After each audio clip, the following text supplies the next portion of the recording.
unmute, and we're live. Hello, all. Welcome. Generational Change Monday night live stream. I decided to come in a little early tonight because this is not only about healthcare, but both guests are from New York. As you could not tell already, I am from Brooklyn. So this is a very special evening. And of course, this is Medicare for All Week. Yes, here it is. This is a big opportunity to really spread the word about universal healthcare. This is a very important time. And as you could see, we've got these wonderful yellow vests. These were from the guys at Real Progressives. They sent us two of these. They sent me the Stephanie Kelton book, The Deficit Myth, and a whole bunch of other cool little sticker swag. Oh, that's great. They're the nicest guys. And they're doing all the yellow vests. They're the ones doing the yellow vest actions on Friday. Or is it Saturday? Sorry, Saturday on the 24th. Yes. On Saturday, the 24th, there's going to be marches all over the country. There is going to be a Medicare for All march in Washington, D.C. I will not be there because I don't know why. There's not a good enough reason. But nevertheless, there's going to be marches all over the United States, big cities all over. Unfortunately, we're not having one here. But we are hosting a Medicare for All summit. Yes. On Thursday, we are going to highlight all of the marches that are happening. Yes. We are going to highlight why it makes financial sense to have a universal healthcare system. We're going to talk about the inadequacies in the Black community with our current healthcare system and why Medicare for All is necessary. And then we're going to talk about all the marches. And It's going to be a great opportunity. So even though South Florida does not have an action, and yes, it is a testament to how pathetic our progressive community is down here, that there are cities so much smaller having actions, but yet they couldn't get it together here. Please let me know that everybody can hear me through this mask. Apparently, I don't sound very good through the mask. So give me a thumbs up. Everybody confirm that I sound okay. No problem? Yes. Everybody okay? Yes, you sound okay. I think you do, but I'm sitting right next to you. Well, that's very true. But so guys, Thursday night, our live stream is going to be from 6 to 9. It is a Medicare for All summit. We have 3 different panels and some really good guests. Marianne Williamson is going to be on our last panel. So we have a really good night planned. And we are going to be promoting all of the actions on Saturday. Look, I'm a little grumpy. Unfortunately, I'm still fighting very hard. But right now, I've got some really great news. As you guys probably do not know, it looks like the next reconciliation bill that I helped take care of. And did I mention that I am the chair of the Senate Budget Committee? You've told me. And my good friend Joe, he is going to make sure that the new addition to Medicare for everyone over the age of 65 is going to have dental, hearing, and vision. Excellent. And that's really progress. That is progress. It's progress. And that is going to save hundreds of millions of dollars every year for the people in need. What more could you ask for? So guys, all we're really trying to do is spread the word on this, educate, bring on guests that can really teach people what's going on. And if you like what we're doing, please be a Patreon. We definitely need more patrons. We need some patrons for sure. And right now, until supplies last, although I could probably be enticed to order more, you get the Lulu Generational Change sticker. And so, guys, this is really just happening to keep everybody informed of what's going on. That's really what we're about. So that's funny. This is where you go. Did I do it right? I think so. So guys, be Patreons if you can. We'd really appreciate it. And like and subscribe on YouTube for sure. We're just trying to get this going.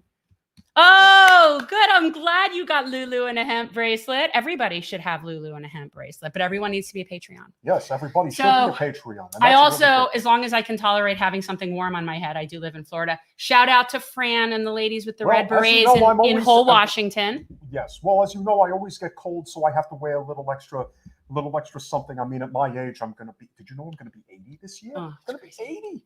I really feel like I look like a Girl Scout. You do look like a Girl Scout, but a very good Girl Scout. And the Thin Mints are my favorite cookie. The best cookie is definitely. Do you freeze them? They need to be in the freezer. I like them in the freezer. Yes, they definitely go to the freezer, and you can add them to ice cream. They're a really great addition. So, I hate to say goodbye to you. But I got lots of work to do. We got some stuff to talk about. I'll see you guys later. Take good care of my fellow New Yorkers. There's going to be plenty of them on tonight. We'll see you soon. So these guys sent you the the Real Progressives. Yeah, I like those guys. Shout out to Eric Kessner. He's the person who really kind of made sure I got this. And so we've got good stuff to talk about tonight, don't we? There's some interesting things on Focus on Florida. Some interesting.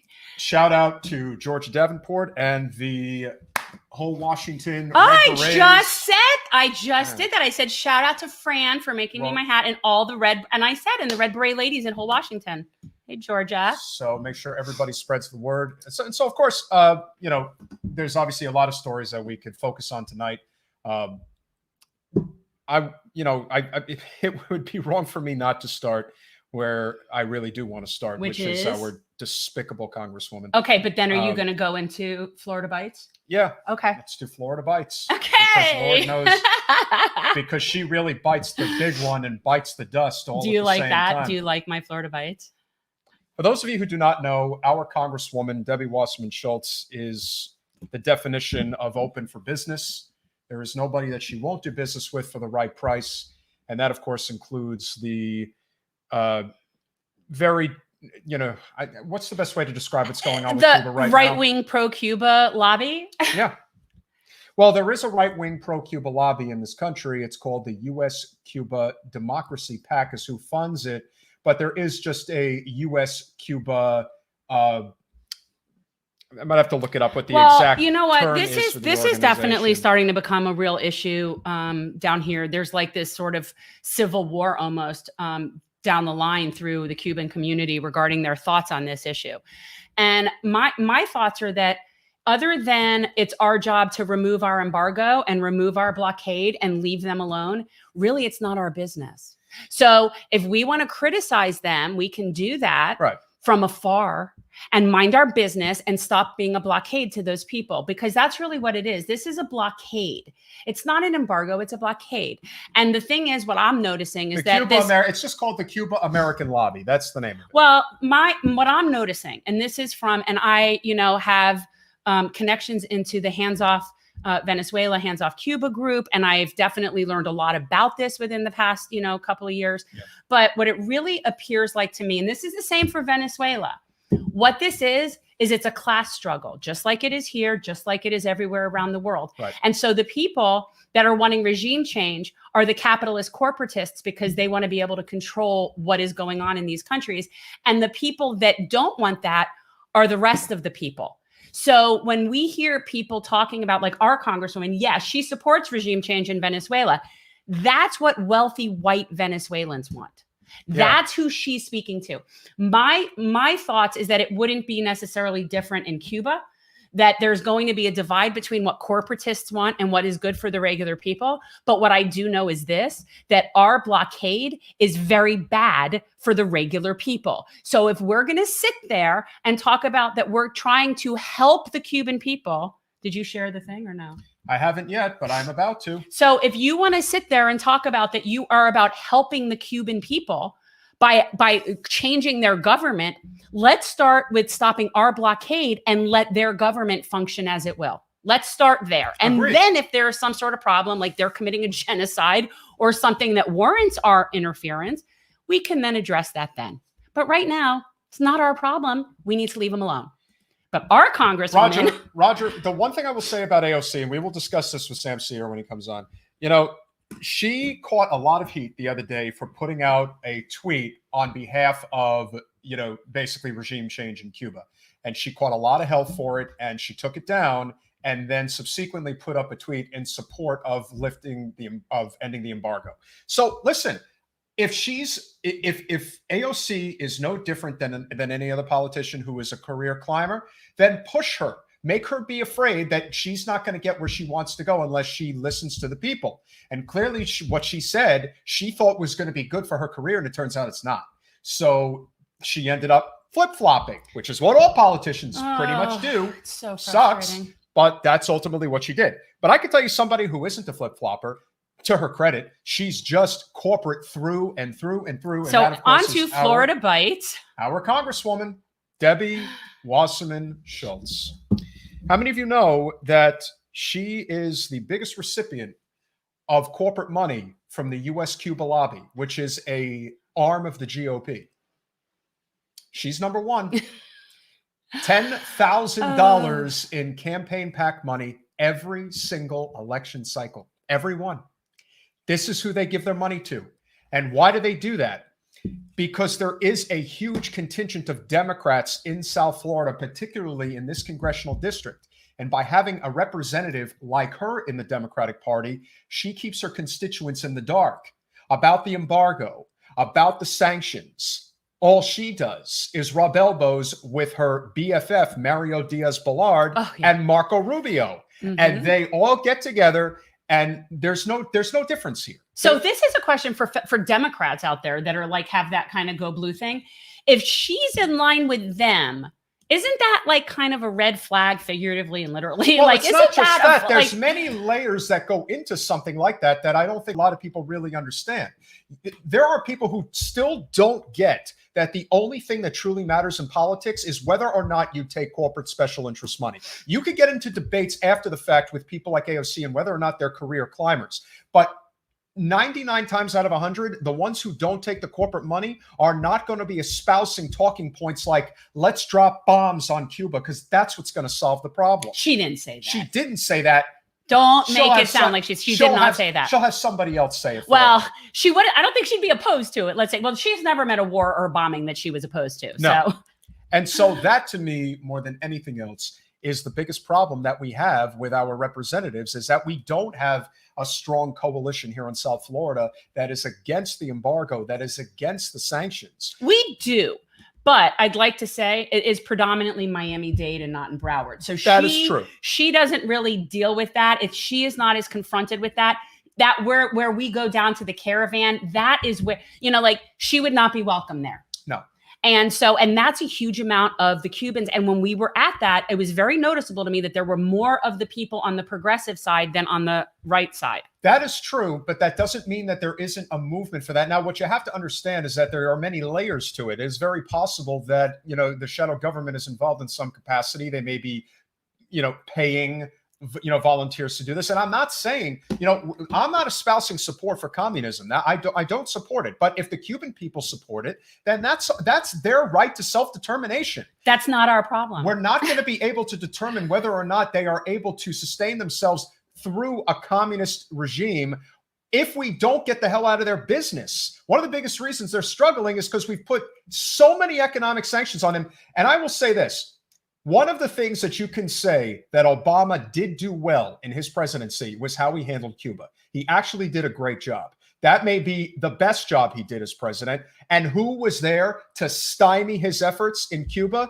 Debbie effing Wasserman Schultz. All the way back in 2014, 2015, when Obama was trying to have normal relations with Cuba, she was standing right there saying, nope, we don't want that. And as a matter of fact, and we can discuss this at a later show, but it turns out that Debbie has basically been a front for the U.S.-Cuba faction. And I'm talking the, anti-Castro Cuba faction, the GOP Cuba faction. She has been doing this all the way back since her second congressional term in the mid-2000s. So much so that she was apparently a backstabber to a handful of sitting Democrats. That she was going behind their back. It doesn't surprise me. And it doesn't basically making, dealings with, with people who were pro regime change. She's never met a war she doesn't like. No. In fact, I remember when I had moved, like after I'd moved here, one of the first things that infuriated me about her is she specifically had said she was not going to keep supporting the war in Iraq. And then not only did she do that, she voted for the surge. Yeah. She got behind the surge. I'm sure Obama offered her something nice for that. As I like to say, just follow the money. That's all you need to do. You only need to follow the money. There is nothing else that truly matters when it comes to this representative. And in a way, that's a good thing, because at least that, like I said, she is open for business. So whatever amount of money you are willing to give her in order to get what you're looking for, if she names a price, you give it to her, she's going to do what you ask. Yeah. It's sick, but that's how it is. And this is no different. She's been doing this for decades now. But this is really bad because a lot of people can end up getting seriously hurt. A lot of people can end up getting killed. And this is a dangerous time. We still have COVID that's rampant. There are people who aren't able to get vaccines or medication. And who's stopping it? We are.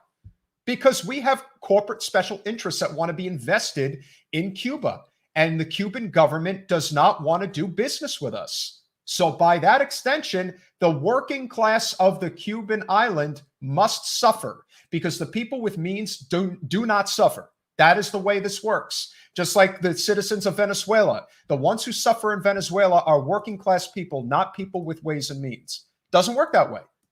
So saying that we must deal with this representative would be an understatement, because I truly believe that, again, not only is she still in charge of the Democratic Party, because she has a very close relationship with Michael Bloomberg, and Michael Bloomberg saw to it that he just bought it. He just bought the party. Manny Diaz saw to it to have him become our chair of the party. And for people who don't know, that's a Republican who's in charge of our Democratic Party. He's basically been a lifelong Republican. Sorry, Lourdes, but it's true. And you have Mr. Diaz going on all local and national stations, basically, just espousing GOP talking points about this issue. And so where is the sensibility? Where is that common sense? It doesn't exist right now. No. And so from my perspective, I believe that in the case of our Congresswoman, if anybody lines up with her, we're going to remember that you did. This has got to stop. At what point do you say it really is time to move on? It just depends on how much of your tongue is attached to her boots, I suppose. That's what I think. Because when I look at the people down here, and I'm not going to mention names, but some of those girls that came out for her when they claimed to be sort of like progressive, like they would claim to be one thing, but that all has to do with them sucking up to her. And I really do. I think they're climbers, and I think that they're just their mouths are attached to her ass. That she is the queen, and that she and in many ways she is. Well, I'm sure she also threatens people and whatever. Oh well, she rules with an iron fist. Everybody knows that. That's not a new thing about Wasserman Schultz. That has always been her MO, and that's how she stays in power. Remember, right now she doesn't have a challenger for the primary. And yet she has still raised $750,000. And why do they raise that money? Well, as it turns out, there was I think we talked about this in one of our previous shows, how there was a conference recently where the Progressive Caucus, and again, we use that term loosely on Capitol Hill. Correct. But there's so many of them. Where are they? The Progressive Caucus, the Progressive Caucus was having this phone conference, and one of the representatives, I can't remember her name, but she's very close to Pelosi, and she represents an area that's part of Silicon Valley. And she talks about the fact that, I'm in a safe blue district, and I raise all this money and I give it to these other representatives for their elections. And so what you're basically saying is, I buy influence, is what you're doing, because that's what Debbie does. Debbie stuffs the coffers of other candidates with all of that corporate money, because that's what she gets. That money, those hundreds of thousands of dollars, it's just a laundry list of all these organizations that she does business with. The Cuba U.S. lobby, that's just one of many. But $10,000 every election cycle is what she's getting from them. It's what she's getting from General Dynamics. It's what she's getting from Walmart, I believe. The list just goes on and on. But there is no one that she will not take the money from. You want to say that she probably wouldn't take it from the NRA? Okay, yeah, she's got to keep up appearances. But overall, all of that money that is being received is coming from those corporate interests. And so the fact that she is the number one recipient of corporate money from the Cuba lobby, there's no surprise there. Okay. In the whole country. And it's a Democrat. And what's even more... Well, granted, she is in Florida, and this is the largest Cuban community in the country. That is true. But here's the interesting thing. You can be a representative in any part of the country and espouse support for this cause. So when you look at the list on Open Secrets of who are the top 10 recipients of corporate money from the U.S. Cuba lobby, she is number one, and the next 10 are Republicans. Unbelievable. So it just goes to show you that there really is, again, so much of why this district hasn't changed and is so difficult for Jen to win here is because they're very old. Yeah, but she's a real Democrat there. And they're really set in their ways. And Broward is, oh my God. Again, it is a very important piece of political real estate, but it's still presents itself as something bigger than what it really is. And so that's what we're trying to change. And, hopefully we will. Why are you displaying this level when we said we weren't even going to talk about it anymore? Oh, because I had to change somebody I downgraded. Yeah. So again, guys, be Patreons. Yes. So before Sam comes on, I think that, something I'm saying, first of all, we don't have to, we can take it off, but we have to put it back on Thursday when we're doing our summit, at least for the beginning. Okay. That's fine. But my thought was to wear it to an action, but lo and behold, we have none. And that has to do with a whole bunch of dramatic political drama nonsense amongst progressives eating their own. And that is why. And so basically, because we can't all get along, there's no march for Medicare for all. And also, I would say, because Mitchell Stolberg is no longer with us, there will not be a Medicare for all march having Mitch, in South Florida. That is a very big part of it. Clearly, rest in peace. Clearly, because if he were here, we'd be having a march on Friday. No, we definitely would. And it really hurts that he isn't here. And it really hurts when there are people who, claim to be fighting on your side, are looking for reasons to tear everybody down. I mean, that's what it feels like. We spend more time fighting people that are supposedly on our team. And so that's one of the things about talking with Sam. Now, obviously, I've spoken with him before. He was one of the first people that had you on. Yeah, he had me on his radio show, like in the very beginning. And then I think I was on with him again. I think I might have been on with him twice. I'm not entirely sure, but he's a really nice guy. And you know what? This is one of those things where there's going to be people that are haters, people that are supporters. Everybody's fighting amongst themselves, and it's ridiculous. People grow up. So I want to talk with him. He's actually somebody that I really like, and I think he's extremely thoughtful, and I think he's reasonable. Roger, and I know I don't always agree. Roger, we agree 100% on HR 1. There are many problems with the voting rights bill, not the least of which is the financial changes that are made to basically crush third parties. Look, we're fighting within the Democratic Party, but we have no problem with people wanting to fight in third parties. That is entirely your prerogative. Can we stay on topic? Well, we have to acknowledge people who donate to our show. I know, but we wait till after we're done in the middle of talking. I'm sorry. Yeah. So anyway, that is really the gist of it. We are about building bridges, not burning them.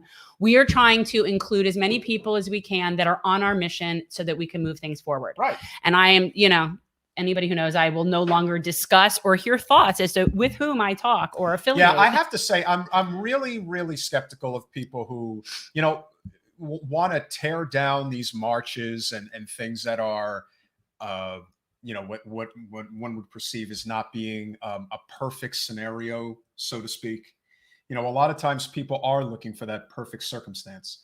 It's the right time now to fight for Medicare for all. It's the right time to march. No, the right time is now, right now. There is no perfect situation. Yeah. You just have to do it. But I don't think that's the reason. I think that the reason is basically it becomes a pissing match in different progressive circles, and people are very territorial. There's people that feel like they have ownership of issues. We got this with Assange, and there's just certain people that just think they own issues. No, that's true. And I do think that we should talk with Sam about Force the Vote, because there was this idea of, well, if this person is not going to be fighting for this issue, then let's just cancel them. And my attitude is, no, you've started the conversation. Now it becomes a commonplace thing. And people will remember those who actually did stand up when it mattered. Yeah. There are no congressional representatives that are standing up right now to support the marches. Okay, fine. Well, then you know what? Let's embarrass. And why is that? You know what? I'm not sure.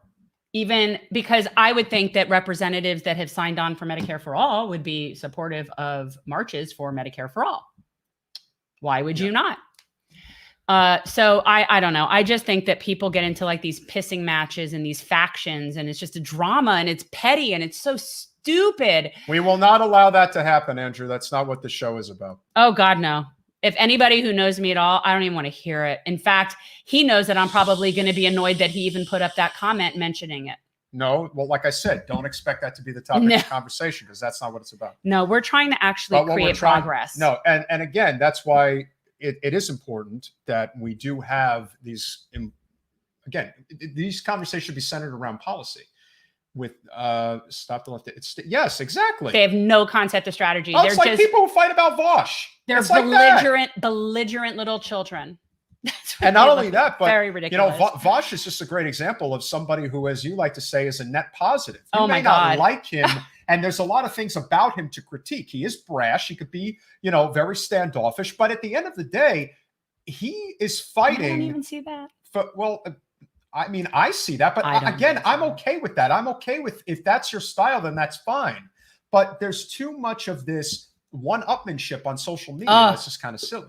And people, quite honestly, people like to be haters. And, it's just so much more, it's like exponentially that way to me when you're dealing with social media. People are really mean. And just for people who don't know, I have not been on social media. And how long has it been? Other than us doing our social posts, you haven't in like been on 5 months. Yeah, it's been like 5 months. And the reason I got off of social media was basically the last straw for me of just people being mean. And quite honestly, I'm just done with that. At my age, and for people know, like I just turned 50, I am not going to sit here and tolerate nonsense. I don't need this job. I don't need this aggravation. Well, I think you made a very good, the fact that your 50th birthday brought on so many different people, so many people within this movement. Yeah. And what that said to me was, we're probably doing something right. I believe so. And so by continuing to have these conversations, I really think we could go a very long way. And now we're going to bring somebody in who knows a thing or two about helter-skelter politics on the left. Well, he's been doing this a long time. Yes, he has. And he's certainly And not to say that he's old, because he's not old, but I'm just saying he has been in this industry for a while. Sam Seder is the host of the Majority Report. He has been involved in politics for quite some time, and everybody knows who he is. Yeah, well, not everybody. Everybody on our show knows who Sam Seder is. And one thing I will say, Sam, is I first want to thank you. When Jen ran for Congress in 2020, you were one of only a handful of people that, right out of the box, brought her on the show, no questions asked, didn't care about how big a platform she had or if it was worth your time. And so the fact that you saw something in Jen right away meant a lot to me, meant a lot to a lot of people, and it really helped our campaign. And just want to thank you for that. Oh, well, I mean, my pleasure. I appreciate, I'm very much pro primarying Democrats, particularly Democrats that are bad. But in general, I think primarying Democrats is a good idea. But let me just correct one thing. I am old. You are not old. I don't think you're older than me. I am older than you. Yeah. By how much, Sam? At least 4 years. Oh my God, 4 years. Wow. Shit. You need a cane, man. I mean, I do. Yeah. So I really appreciate you coming on. I mean, you know what? We don't want to spend our time talking about infighting. We're wanting to set an example of what of what people are not doing. So we're going to set the example better. We're about building bridges, building coalitions, working with people that are on our mission. And I just think this is really important. And lately it's become extremely toxic everywhere. It's just so toxic. And I just want to know what your experience has been in the recent months. We don't even have to go back as far as to force the vote. I mean, just recently, with what's going on the left, and how do you feel about that? And what are your thoughts? I mean, I don't shy away from this kind of stuff.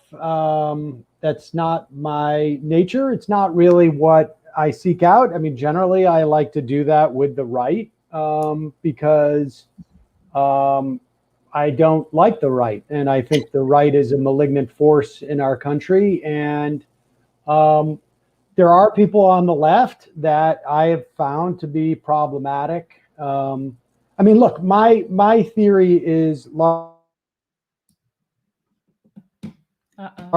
let the flowers bloom. I don't have, probably,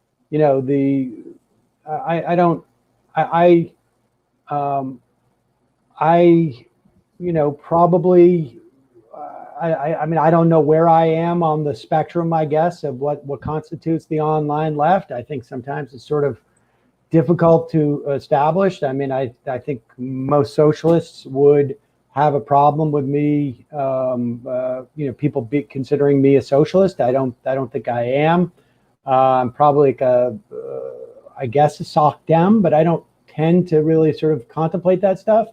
But regardless, I have a very strong appreciation for, communists and full-on socialists and sock dems, and I I am a little bit less charitable with, sort of some liberals, but I think some liberals are good.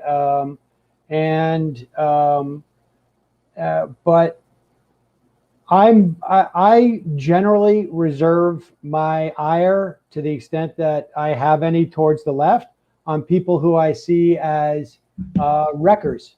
And so that has really been the, what I will, I continue to exploit any opportunity I can to sort of like differentiate myself from those people, and to make sure that people understand who they are and where they're leading people.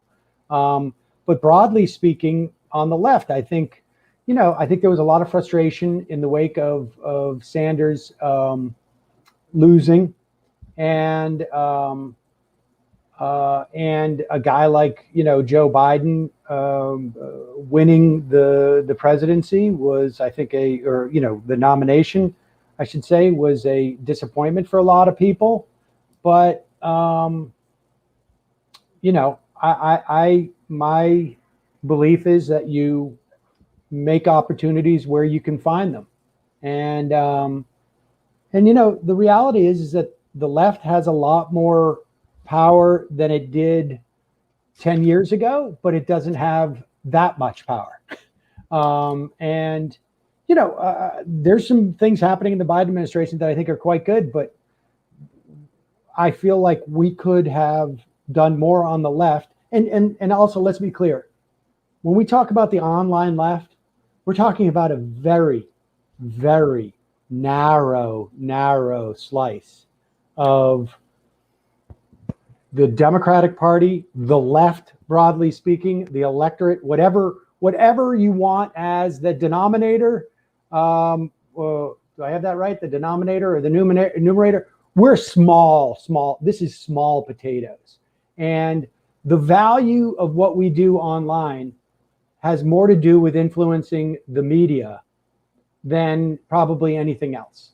And there's Twitter functions really to influence reporters and what becomes the sort of the mainstream narrative. That's all. Yeah.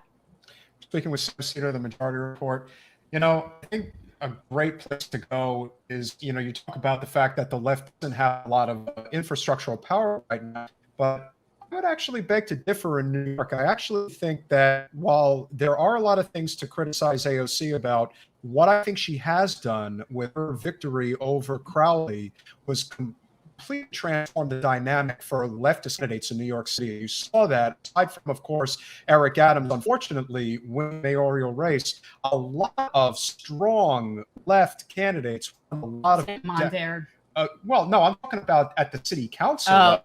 There were a lot of candidates who ended up winning, and of course, the next one, Indy Walton winning the mayor of Buffalo. I think that's huge. Really a lot of that to AOC and what she has done, and I do think that if she had gotten the mayoral race, maybe that might have been enough to whichever candidate she ultimately settled in this case, would have been enough to get them over the line. I'm sorry, you're breaking up a little bit. I don't know if I'm breaking up on your end at all. But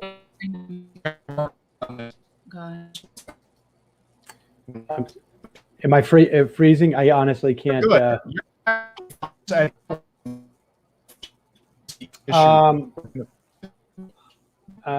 it's good. I'm having a little. Yeah, it's breaking up a little bit, but I think you were talking about New York, and as far as I can tell, maybe the city council votes. And yes, I think Adams was unfortunate, and there was a lot of things I think that went into that, but yeah, no, I think the left, in the context of New York State, and is building, and just the Cynthia Nixon run, I think, has paid dividends that one couldn't have imagined, at the time, in terms of like breaking the IDC, and which is for people not in New York, was a caucus of ostensibly Democrats who were caucusing with the Republicans, and basically making it, so that what's his face, Andrew Cuomo didn't have to sign any progressive legislation. Are you guys there? Yeah, We're here. We're here. here. We're just putting on an audio for the minute, and what I was alluding to is, and if you can you hear me okay? Because now I can hear you pretty well. Yeah. Okay. So I do think that the victory of India Walton back in Buffalo, that is a bigger victory than I think people are really alluding to, especially when it comes to issues like the New York Health Act, building the infrastructure within the state. I think is tremendously important, and I don't even think at this point it's getting even enough of the fanfare or the credit that it really deserves, because that was a huge victory, to say the least. Yeah, no, Buffalo is a big deal, and I haven't heard the latest in terms of whether the incumbent is going to try and run in the general. But yes, no, I agree. But I will say, like, for instance, what I found really frustrating was there was an opportunity in New York to push for a Medicare for all style program in New York, and it was as if the force of the vote stuff just made engaging in that fight so toxic that nobody was there. And I mean, look, the leadership of the Democratic Party right now is just not interested in anything remotely close to Medicare for all. And there's that's not a controversial statement. And so until we get better Democrats, more of them, who have more of an ability to set the agenda, and really just like the sheer numbers that we need. Are you guys there?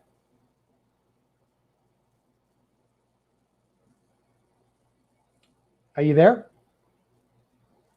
Hi, we're here. So we're trying. So I think I'm gonna pull us back in. You tell me, how's everything coming in, guys? Because we've got 2 bars. It seems like we're okay with our connection. We're just trying to do the best we can. So how's it? Does it look okay? Right now, it's good for me. Okay. All right. So if it flickers at all, we'll drop the video. So it may just be a question with the connection here. But yes, and I agree that these types of victories, and I think it speaks to the reason why so many people are just willing to, kind of just drop the fight within the Democratic Party. Let's just move to a third party, which is virtually impossible because of the infrastructural limitations that are already in place.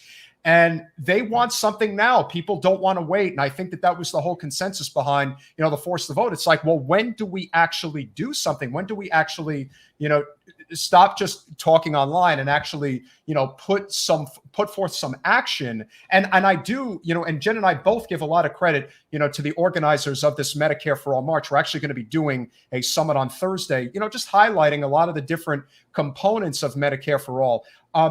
From your perspective, why do you feel that the congressional representation, it's a lot different at the local and state level, because a lot of things are moving, especially in New York, California, and Washington State when it comes to healthcare, and I'm sure other states will change as well. But why do you feel that Capitol Hill just seems to not really be proactive as far as these types of major issues are concerned that most people seem to want at this point? I mean, I'm not convinced that they're not being proactive. I'm just not convinced that they're not being proactive in the wrong way, frankly. I mean, look, Nancy Pelosi is an avowed opponent of Medicare for All. And all you need to do is look at like the fact that they provided free COBRA, both on the employee and the employer side. There's free ACA right now for people who are on unemployment at one point, or in most instances free, in some instances very reasonable, and that's great for the people who are eligible for that. I mean, it's really great. right? Free health insurance. But it is a Band-Aid, and it was constructed in a way that it cannot be permanent. And they did, and it's the most expensive way to deliver that, as opposed to like just expanding Medicare for these people. And I mean, by far, to provide COBRA insurance like that. And so it is. Can you hear me? Yep. Yes, we hear Okay. you. All right. And so they're big opponents of it. Why? I mean, I presume it's a function of like ideology and donors. I mean, I think it's really the healthcare providers, to be honest with you, as opposed to the insurance companies. I don't think the insurance companies are as that. I just don't think that it's as. I don't think they're as big of a force as like the hospital conglomerates and providers and doctors. But I don't know that there is enough widespread. I know that Medicare for All polls well. There's instances where if they, ask the thing in a different way, it polls less well. But sometimes it's really not just a question of how well it polls, but the level of intensity of those people who are in favor of something. I mean, for instance, if you look at like, gun control, what is it? It polls at 80%. But when you ask people like, what number priority is it for you when you go and vote? For people who are pro gun control, it's like down like around 7 or 8. And for people who are anti-gun control, it's like number 1. And there is just not enough broad-based appreciation and understanding of what Medicare for All. In fact, I think, a big reason why Pelosi was against, and she seems to be the one who's sort of fashioning this, against the idea of dropping the age of eligibility on Medicare and instead expanding the benefits. For me, I would rather do the opposite, because I want the more people we can get into a Medicare coverage, the more political power there is within that cohort to get better coverage. And the more people you get in, the more people you get in. I mean, you drop the age to 60 and you're pretty much at a point where half the country is on some form of government, either single payer or actually administered healthcare between the VA, Medicaid, and Medicare. And Medicaid includes, S-chip. And so then the concept of like, jumping over to a single payer becomes less radical and less scary and more adoptable.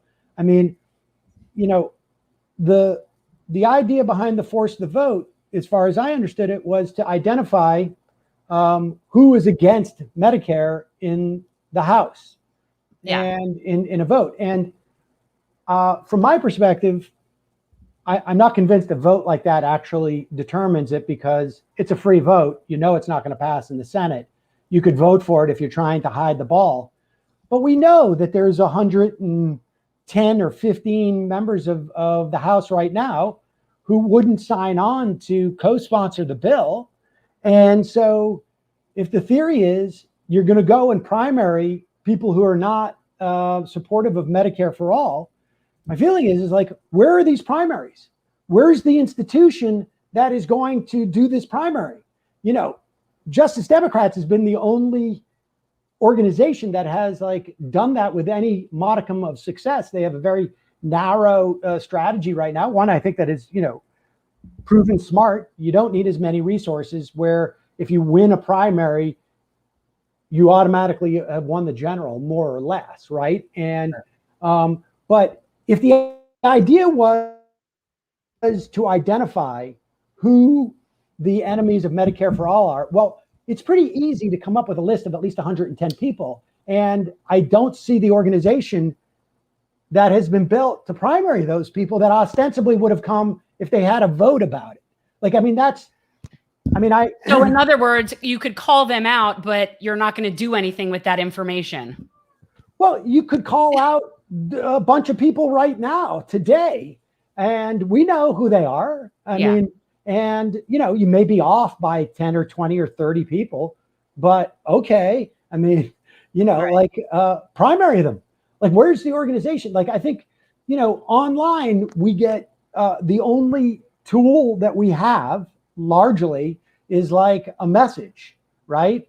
And I think the problem is that a lot of times we get too caught up in sending messages because, when you're a hammer, everything's a nail. But the fact of the matter is like, we need institutions that are going to go out, fundraise, provide expertise, support challengers who are going to primary candidates. And we sometimes get lost in like this notion of like, it really is about the performance. And, are you looking strong, or are you, like, so what? At the end of the day, I will take 30 mealy-mouthed people who are going to vote a specific way or really fervently in support of something than, people who are going to talk a big game. And die, a hero, but their political power is, nil. I mean, it really is about amassing power, and you need institutions for that. You need organizing.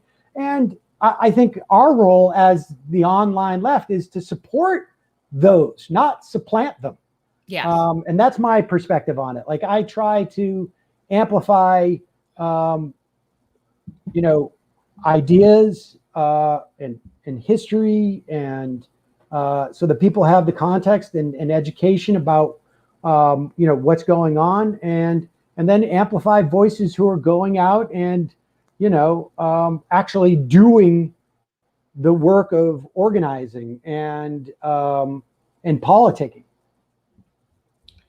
Sam, how big of an impact do you think Nina's victory would mean if she is able to get to Capitol Hill? I really think that she is the leader, the heir apparent, if you will, of Bernie's movement. And I think that she is the type of person who could corral the growing progressive base within Congress. I think they really need a leader. I don't think there is one right now, but I think Nina is that person. How do you feel about that?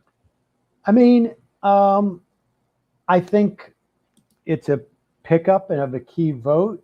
And I think she's a very strong voice, and I think she very well may be that person to pick up the mantle. I think that it's easy to expect too much of one person coming in, being a congressperson for 2 years, having no seniority, having no relationships, having, it takes time to build a base and within the caucus. And so I think it's easy to have too much expectations, but she's going to be another vote. And, when you start to get around like 10, 12 votes, if you're able to fundraise too, and begin to build relationships. Like, I mean, I think that's like clearly AOC, I think at one point made the determination that like she can't get stuff done by just having an outside game. And she's probably right. Look, it hasn't happened yet, so I don't want to make this assumption. But if they do manage to pass a $3.5 trillion bill, infrastructure bill, and the $500 billion, so-called bipartisan one, and we have universal pre-K, and we have paid sick leave, and we have $400 billion for elder care, and we have 5 years out of child tax credit payments, which are just basically UBI for people with kids. Free community college. I mean, these are big, big victories, and they are going to happen if it happens, because Bernie Sanders is the chair of the budget committee, and he saw what was happening with the bipartisan thing. And they said, $1 trillion, and he came out with $6 trillion, which everybody knew he wasn't going to get. But he basically made it possible for Mark Warner to walk out of that room, who is, basically a blue dog, and say, like, we got it down to $3.5 trillion. I mean, this is, that kind of spending. and the relationship between the government and people, like where like I expect to get a $300 check because I got a kid, or I'm, UPK, or I mean, that's a big, big deal. And I'm convinced that, the way you get to Medicare for all is you keep having victories like this that keep pushing and signal and do two things. One, it shows sort of politicians who are in the middle who just want to survive that, like, wait a second, there isn't a price to pay if I do this. And there's actually some benefit to it. And then it also, I think, creates more expectations amongst the people, like, of our country, who for the past 30 or 40 years bought into the idea that government's the problem, not the solution. And making that change in people's minds is, I think, will have, I will pay big dividends, I think. I agree 1,000%. I mean, we've been watching this the whole time we've been involved in this sort of battle between the people that are trying to work within the system and the people that think they just want to burn it all down and start over. And, my thought is we kind of need both. We need both. We need people working on the inside. But the problem arises, I think, when the people on the outside criticize the people on the inside and think they should be playing the game the same way and not recognizing that those are two sort of different paths that are being taken. And I think that they're two different roles. Important. Two different roles. And I think like there is value in pressuring these people, but I also think that like you can do damage. You can do, they've built a very big rift. They've created a very big rift that I find to be an impediment to progress. And anytime that you spend and this is something that we say, like the content creators that spend the majority of their time bashing other content creators, those people are part of the problem, not the solution. And I don't care whether you agree with people or whether somebody even says something you might think is fascist. I really don't care. Stay in your lane, do what you're doing, and be the other message. Like, I'm just so tired of the infighting. It is so counterproductive. Yeah, I mean, like I say, I largely agree with you. I mean, I think there are some very narrow circumstances where I don't follow that concept, because I think at some points you're doing a disservice to the movement. Like, you're leading people down a path. Like, for instance, as an example, I mean, like, look, I go after Crowder because I know that there are a lot of like 15-year-olds, 16-year-olds, 17-year-olds. They tend to be guys, boys. And I'm trying to sort of like, the funny thing about Crowder is that he thought, he refused to engage with me because he thought I was trying to build my channel, or at least that's what he claims. I'm trying to ruin his. I'm not trying to build it. Honestly, I'm not. I mean, I'm honestly trying to go in there. Like, look, I have my membership. I have my, I do a cartoon on TV. Like, I don't need. If I wanted to be famous, I would have stayed in show business. But I want to go in and I want to ruin. I want his audience. I'm not going to get all of it. I'm not even going to get 80%, but if I can get 10, 15% to sort of go like, hey, wait a second, I'm not sure I buy into this anymore. Or why is Crowder afraid to engage? That's what I see my job in terms of going after the right in that instance. It's funny because you go after them. Like, for me, my thought is I will go on any show and talk to anybody if I feel like it will help progress in some way. I got a lot of crap for going on Tim Pool's show. But in the meantime, I reached a whole other audience of people with a message. I'm consistent with my message. And now a whole other audience of people saw that. And I actually got approached by a young guy down here who came up to me and said, hey, I saw you on Tim Pool. And now he follows our show. So now he's getting our message as well. Almost to a T as to what you're alluding to, which is, you know, a lot of these young kids are very impressionable. I mean, the thing, you know, I think Crowder may be the biggest grifter of them all. And I, you know, I'm very familiar with a lot of the ones that are out there. Oh, yeah. But when he did that stunt with having a guy put his knee on his neck, oh my God, about what happened to George Floyd, he should have been finished. He should have been done. That is, I mean, I couldn't even wrap my head around, first of all, the bigotry and the racism and everything associated with what he did there. And whether he meant it or not, he has 5 million subscribers. Right. Whether or not he's sincere or he's doing it for either way, it doesn't matter. And so you would think something like that. You've got 1 million young men who are probably seeing that thinking, oh, yeah, that George Floyd case, it's total BS. They're just against the cops. Right. And they don't understand that with great power comes great responsibility. As cliche as that sounds, but it's true. And that's why going after somebody like Crowder is absolutely necessary. Oh, yeah. I think he's a horrible. I mean, I don't know whether he's sincere or not. I imagine he is somewhat sincere, but who knows? I mean, it doesn't matter. I mean, I judge him by what he puts out into the world. I don't care anything else about him for good or ill, for that matter.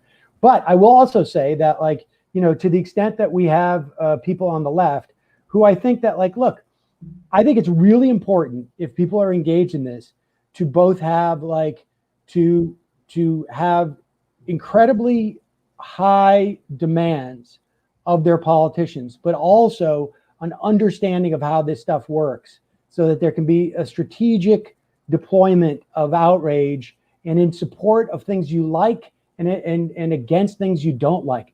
I don't have, you know, there's no politicians that are my heroes. I don't have any particular affinity to the Democratic Party. It is, of the two buses that are leaving the station, it is the one that is most likely to get me closer to my destination than the Republican Party. I'm all for third party challenges on a more local level and even in Congress. I've been very frustrated for 20 years that the Green Party has not,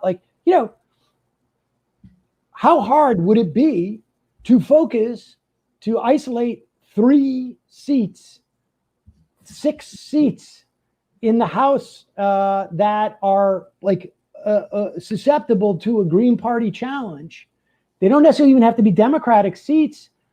And you come in there and you're a block that is beholden to no one. You're not getting those resources anyways. Like that, one senator, a Green Party senator, but they engage in performative stuff that I think is not terribly helpful to the issue set. I've been following the Green Party for 25 years. They have less elected leaders than they did 25 years ago. I just think they're so niche. And I think even their name is niche. And I think that they will not and cannot appeal to a broad enough range of people that it would make them a significant enough challenge. And we're very firm in this idea that any successful third party is going to have to be a labor party in this country. And it's going to have to be driven by labor. And that is the one thing that can unify enough people to make a substantial enough third party. Because green is just too, there are so many working class people that are on our side with so many of these economic issues, but they're not going to go green. That's like a bunch of hippies. Well, I mean, putting aside the specifics of the Green Party, I mentioned them because they're the most prominent third party that is associated with the left.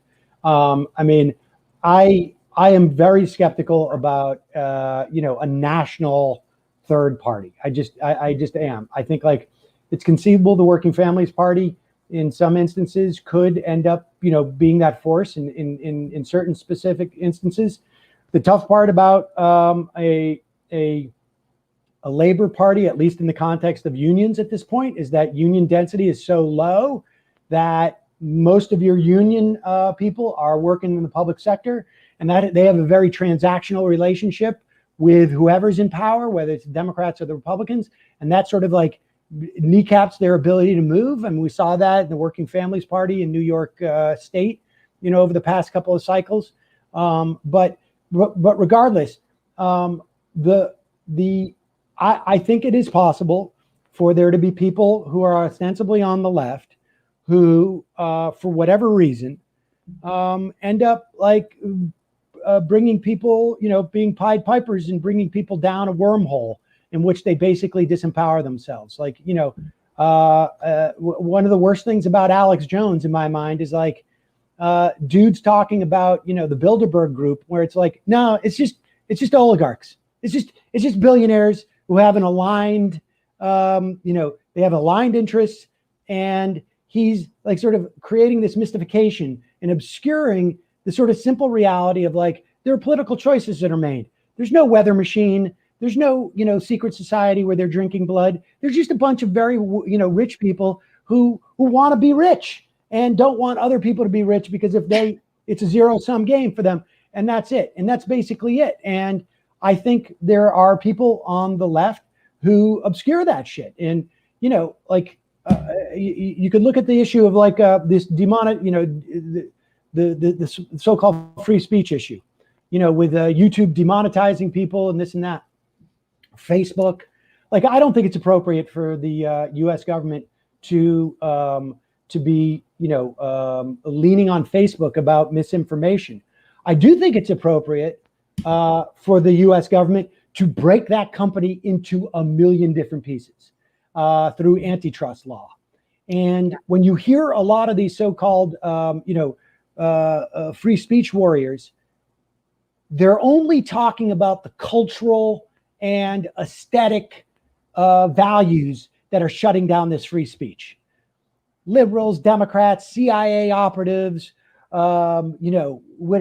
don't like this, and so their interests are, their cultural sensibilities are put off, and when you hear that, the next thing you should hear out of those people's mouths is, and here is how we actually fix this problem. But you don't hear that because they're not interested in having government fix that problem. The way you fix the problem of Facebook and Google and Apple is you break them up using antitrust laws. You make it less profitable for them to be brokering misinformation. But you will never hear that from those people because A, they're either making their money through that stuff, or B, they don't actually subscribe to that ideology. They don't want government interference in it. All they're talking about is they're complaining that the forces in the marketplace are beating their forces in the marketplace. And that is not a leftist perspective on this. The leftist perspective, slightly different if you're socialist, because then you're gonna nationalize that. I think there's problems with that because then you really do get into First Amendment issues. But you make it less profitable. And so that may mean that we don't have an algorithm that feeds us the stuff that we always want. But it also means that they can't target you for advertising. It also means that they're not going to keep selling you garbage because that's what makes them money. You break these companies apart. And so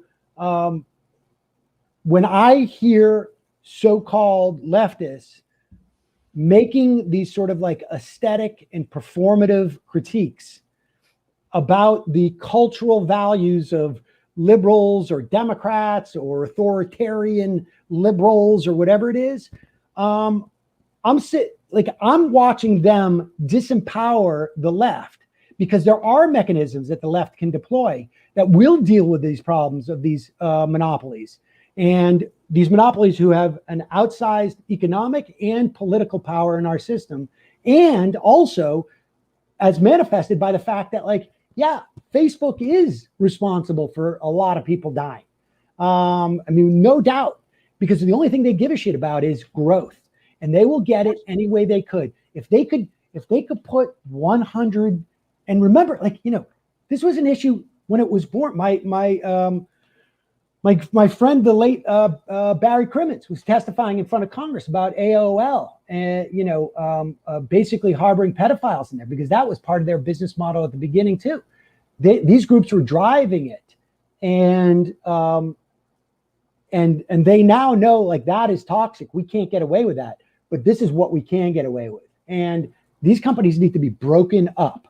And anybody who is complaining about that kind of stuff, like censorship and this and that by private companies, who's not talking about disempowering those companies, but rather talking about the dark villains who are behind, pressuring those companies, is full of shit in my estimation. And I'm going to call that out because it disempowers the left and the tools that we have to really undercut the power of these oligarchs. Who are we talking to right now? You are like on fire. You really, it just goes to show you we're very suppressed. No, but we are an extremely suppressed channel. But I think that speaks to the fact that when it comes to these primary issues like universal health care, like big tech, like the environment, a Green New Deal, when it comes to a living wage, most of us agree on this stuff. It's the petty stuff. It's the things that don't really hold any value. And like you said, this online left stuff is a very small microcosm of what really goes on. It's in fact, if you go out into the real world, do some canvassing like we've done, most people don't even know about this stuff. We really are in a very... Most people don't know who their congressperson is. That's right. true. Right. That's true. And, right. You bring up some great points, like we should be primarying these incumbents. Obviously, it's very difficult because there's a money factor, but I do think that there is a growing infrastructure here. And so I think that's a great segue to what's going on right now. Right after our segment, we are actually going to be having on Gustavo Rivera, who's the state senator who introduced the New York Health Act. And I do think that even though we don't have a lot of momentum right now on Capitol Hill, I do think there's a possibility that, the U.S. could be like Canada, and that much like they passed it in Saskatchewan first, maybe we pass it in a state that financially can handle a universal system like a New York or a California. And then once it happens, the next thing you know, it's going to literally, it will spread like wildfire. It's like that communist domino thing. Yeah. Yeah, in fact, that was what I was alluding to earlier. That vote came up beginning of June, I think, or there was an opportunity for the vote to come up in June, and it just sort of like there was a brief rally to get people into it. But I really feel that like and like, look, there's only so much that the online can do, but it can direct media attention to things. Like I say, for the most part, like when you're on Twitter, in my mind, I'm just creating a narrative for, writers at various different publications that can bring more attention to it, which then theoretically will provide, some support for the organizing that's happening on the ground. It's butterfly wings, right? Like, we can't overestimate our power, but that doesn't mean that we shouldn't sort of act as if we do have that power, because, one thing leads to who knows. But it was really sad to see like this opportunity potentially there in New York and not enough focus on it. And I think to a certain extent, the whole sort of wake of Force the Vote. I mean, think about like the idea that we're talking about this 7 months later, when there was never really like, nothing happened on any level. I'm convinced that there was no end, like I say, we know who those 110 people are. We may be off by 15 or 20, but okay, primary those 110. You can be sure of those. They don't support it. But the Democrats do not like to be primaried. Well, Democratic Party does not appreciate challenges because they're not as democratic as somebody might think they would be with the name Democratic Party. No, of course, politicians don't want to be challenged. Of course they don't. And yeah, but so what? Like, the point is you do it. It's helpful. I think like, Jerry Nadler got the impeachment going because he was afraid of a challenge. Chuck Schumer is behaving, much better than Chuck Schumer of 2.5 years ago. Agreed. Because terrified of being primaried. And look, I don't know if he reverts, but I also think that like Chuck Schumer's the type of guy who's like, hey, I'm not paying a price here in New York for, being supportive of this stuff. And so maybe he'll just do it because it's the path of least resistance. I think there's a certain percentage of these Democrats who are ideological. And I don't mean, aligned with our ideology. I mean, like, corporatists. But I also think there's a big chunk of them who are just like, I'm just a politician and I just want to keep being a senator or a congressperson. They just want to keep winning their seat. They just want to sit on their throne. It's a good job. And yeah. if it's easier for me to be, in favor of Medicare for all, to keep this seat, all right, like whatever. And I think like, it's important to be clear-eyed about that desire. Like AOC took a lot of grief about being careerist. Like AOC tomorrow could walk away from that job and be as famous and significantly better paid. So I think like, then you got to move to the next sort of iteration of like, she's trying to figure this out. She may be making mistakes. She may not be, but like the intent, I think is pretty clear as to what she's doing. She may not have the same politics as different people. Like, she may not be, full on decommodify everything. And I think that's, if that's what you want, that's a valid critique of her. But I think that like we have a nascent, and maybe part of this is a perspective that I am old. And like, I do remember what it was like in 2002 and 2003 and 4 and 5 and 6 and 7 and 8 for that matter. And through the Obama administration. And I can tell you that like, the idea that we're about to have, we could possibly have a $4.5 trillion bill pass is just like, it's shocking. And that we're seeing robust moves for antitrust, it's awesome. Fact is that we've lost the judiciary and for a couple of generations, and it's just a question of like, how bad does it get? And I think it's going to get pretty bad. Like, I mean, I would be, they could pass Medicare for all tomorrow, and I'm not convinced that the court wouldn't strike it down. Yeah. So, I think that is a valid point. And I think that there are members of the Democratic Party that stand right now that I think are sort of the loose ends, so to speak. I mean, there are representatives who are just going to be there, that they're just going to be there. But I do think there are ones that ultimately need to go, because there's no way the party can ever move forward fully in the direction that it needs to go when you have certain appendages that are still there. Wasserman, Schultz obviously comes to mind. Pelosi comes to mind. Clyburn comes to mind. There are ones who just simply are a net negative at such a level. And we were talking before you came on the air. We didn't find this out until yesterday, but with the whole fiasco that's going on with Cuba, and obviously that is a very hot button issue down here,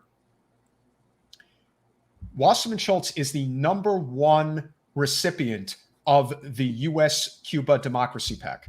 They're #1. She's #1. The next 10 representatives are in the GOP, but she's #1.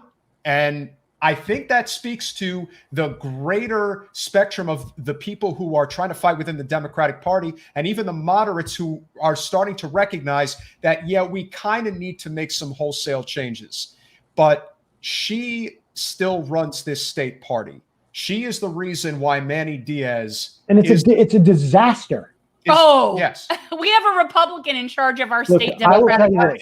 And a lot of people don't know how these things work behind the scenes. Like, people do not understand how close Wasserman Schultz is with Michael Bloomberg, and he is the primary reason why Manny Diaz is our state chair. And if you didn't know who he was, if you didn't know what party he was affiliated with, but you only paid attention to the message that he gave in regards to Venezuela and in regards to Cuba, you would think it was directly from Marco Rubio or Ted Cruz. But I would say that I would argue that Debbie talks like that too. Well, but she's all regime change. She's all pro-regime change. But Sam, you know this. Debbie is very cunning. She is very, very cunning. And she has a lot of people that do things for her in public that she would never do because she's such a lightning rod. But I think it's getting to the point now where we all need to recognize that there are those loose ends, and that if we are going to primary these representatives, we must build this coalition. It must be strong because it takes a lot of infrastructure, a lot of money, and a lot of help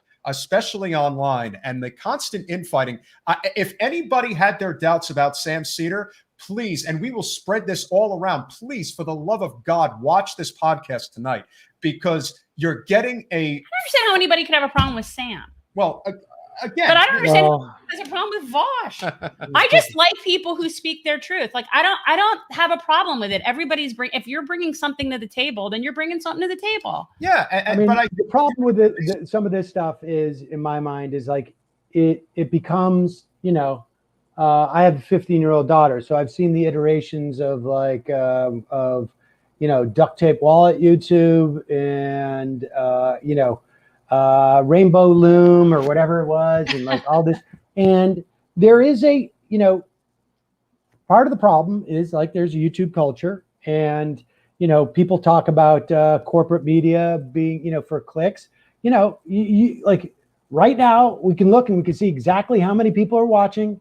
You can see exactly how much, like literally they can actually pay you as we talk. And human beings, they follow the feedback, and they'll go to where they're getting clicks and they're getting positive feedback. And that's a very hard thing to sort of like try and keep at arm's length, so that you can do what you're doing and you don't chase conflict for the sake of chasing conflict. And frankly, from my perspective, I very little of this is like, none of this for me is really terribly personal.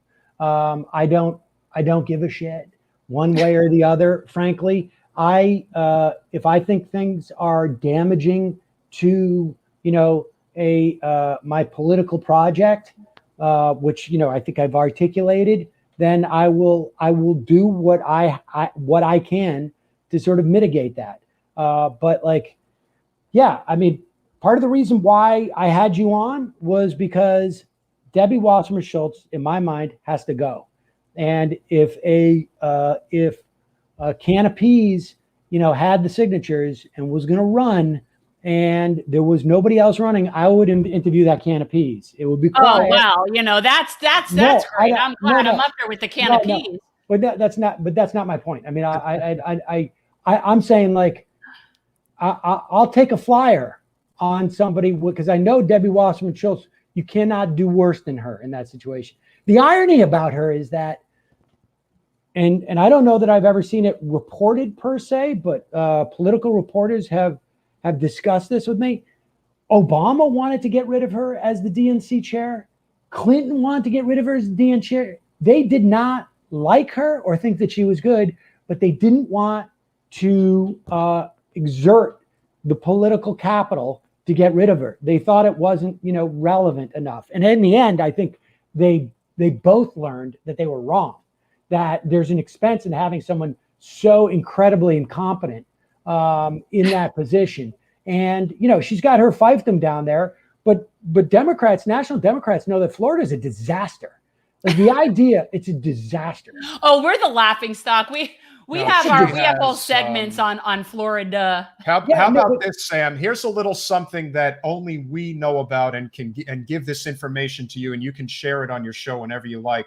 The Broward County DEC, which is the Broward Democratic Electoral Committee, they have not made quorum in over 4 years. Wow. In over 4 years. But how important is Broward County? Yeah. Say that again. He's being sarcastic. How important is Broward? Right? How important is Broward County? It is the third largest Democratic stronghold in the United States in terms of voters, and they cannot get it together here. The only three counties that are up. Yeah, it's not like we've had a major national election come down to a couple of votes in Florida. I mean, it's not like that's ever happened, or we had hanging chads. We haven't had any problems here. Nothing to see here. I think that there is a real shot that Jen will run again. I think it's much more likely that 24 is going to make a lot of sense. I think a lot of people have electoral fatigue over the past 5 years, especially on the left movement. I think if somebody like Nina does win, I think it'll give it a nice shot in the arm, and then you can start looking ahead. But the truth is, to beat Wasserman Schultz, there are so many moving parts. And if you want to know what we believe is the biggest impediment to Jen being able to beat her, the gentleman's name is Dan Reynolds. He is the head of the Broward County AFL-CIO. And the AFL-CIO in the state of Florida basically controls all the unions. So if you're under this particular hub, this guy is a kingmaker if there ever was one, and he's been at it as long as Debbie's been there. And they are attached at the hip. Oh, he doesn't even give screenings, which are in violation of their own bylaws. Yeah, and it was worse because when Canova ran, he did get a screening. They saw to it that she couldn't even speak to the rank and file because they didn't want them to hear her message because they thought that would really hurt Debbie. And despite all of everything that happened from COVID, the fact that we didn't really raise money until the last few months, we still were able to get 30% of the vote. I do think that there is an opportunity here to get her. But if you're going to do it, you got to do it right. There's a lot of people who run because they want to make a showing. Our attitude is if you're going to run, you run to win. Right. We need to make sure that we have our ducks in a row and that if nothing has substantially changed since 20, there's no reason to think you'd get a different outcome. So we're really just pushing our message and working behind the scenes and doing what we're doing and coalition building and getting to the point where we'll have a different outcome. But, you have to be strategic, and we definitely have union issues. And on top of everything else, especially against her, when Cori Bush pulled off, in my opinion, an even bigger upset than AOC did by knocking off Lacey Clay. Lacey Clay had raised just under $1 million for that seat. When Jen ran against Debbie raised over $2 million. Wow. So to say that the money that she gets, she is as open for business as any representative. Yeah. So it is very difficult. And she's got billionaires behind her, the whole nine. But the point is, we need to continue these conversations. It is so important that, and we're very appreciative. I'm sure that there's no doubt that there are people from your audience who will now discover us that didn't before. We're fighting for the same things. We have to see this in the same light. And what you're doing is immensely important. And even if we don't agree with you 95% of the time, if we agree with you on the significantly primary issues that we're fighting for, that's the most important thing. And I'm sure you would agree with that. Yeah, no, I do agree with that. And, like I say, I am, very much about, 1,000 flowers bloom type of situation, whatever hits. And, getting rid of of the generation of Democrats that are, dominate the party right now is... Jen has this saying that she likes to say when she talks about the bad representatives in the Democratic Party. What are they doing? They are impeding. Oh, they're impeding progress. Well, I think a lot of people are impeding progress. I mean, I can give you a list. And on top of everything else, as you alluded to, being a congressional representative, it is as cushy a job as you could possibly get with the connections you make. So for the people who know that they're impeding progress at this point, it's just selfishness. That's all it is. They understand that they're in the way, but they're not going to get out of the way. Just like Carolyn Maloney is not going to get out of the way. Somebody is going to have to take her out. We say that figuratively. Yeah. No. Yes. Let's. We don't want you to get. We're not getting violent here. Don't get violent. But electorally speaking, you know who they are. And New York, like I said, is a great example of how things are changing for the better. Because you do have AOC, you have Jamal Bowman, you have Mondaire Jones, you have this slate of these, city council reps that are great. But there are still, appendages, if you will, that are still remnants of the old guard that are not helping and are in the way. Cut them loose. And so we got to be able to work together. So Sam, we thank you so much for coming on. Again, guys, Sam Seder of the Majority Report. Please check him out. I probably don't have to say that. I know, seriously. Yeah, please check out Sam. Yes, but we obviously would love to connect with you again. And, thank you for what you do. And we really appreciate you coming on this evening. Thanks. It was fun, guys. Good luck. We'll appreciate it, brother. Take care. Bye-bye. So what I want to do is I want to make sure that we put up this question when Senator Rivera comes on. Because and Robert's a friend in New York. And so there you guys go. One of the things that we were able to cover in this conversation, which was very important, is the New York Health Act. And that is something that Sam supports. And he supports pushing these representatives at the local level. So this idea that we should just wait for Capitol Hill to act is not the answer. We need to be doing it all at the same time. We do. This is my theory. You throw enough shit against the wall, something's going to stick. So it really is very much the same thing for me. Just like I support all different strategies. I don't think we have to pick one. I think that's great. We agree 100%. And so without further ado, we are going to bring in the state senator who put up the New York Health Act that we are going to fight like hell in the next legislative session to make sure that it gets to the floor for a vote. We actually think that this is the window for it to happen. I think it's New York. Yeah, I think it's New York. I think really that do. This is the closest chance we have of getting a statewide Medicare for all. I think there's too much bureaucracy in California, and there is not enough infrastructure in Washington. But I think there is a real fighting interest in New York, which isn't to say we don't support whole Washington and the Red Beret ladies. We do, but they need more. And I think right now, New York, if it just takes one, guys, it takes just one. Look, everybody knows everything starts in New York. My family comes from New York. I mean, we started in New York. Don't bring back Bernie. Well, I was born in Brooklyn. So that does have to count. So, but without further ado, we are going to bring in State Senator Gustavo Rivera, who is really one of those champions that you may not know about yet, but you're going to know about now. And he is fighting for us. And honestly, in a way that even really people need. in New York probably don't, because most people here don't know who their congressperson is, let alone their state senator or state representative. Let's make him famous. How about We're going to make him famous on our little show. Gustavo Rivera, Senator Rivera, welcome to Generational Change. It is a great pleasure to be with you. By the way, you're just saying that it has to be no pressure.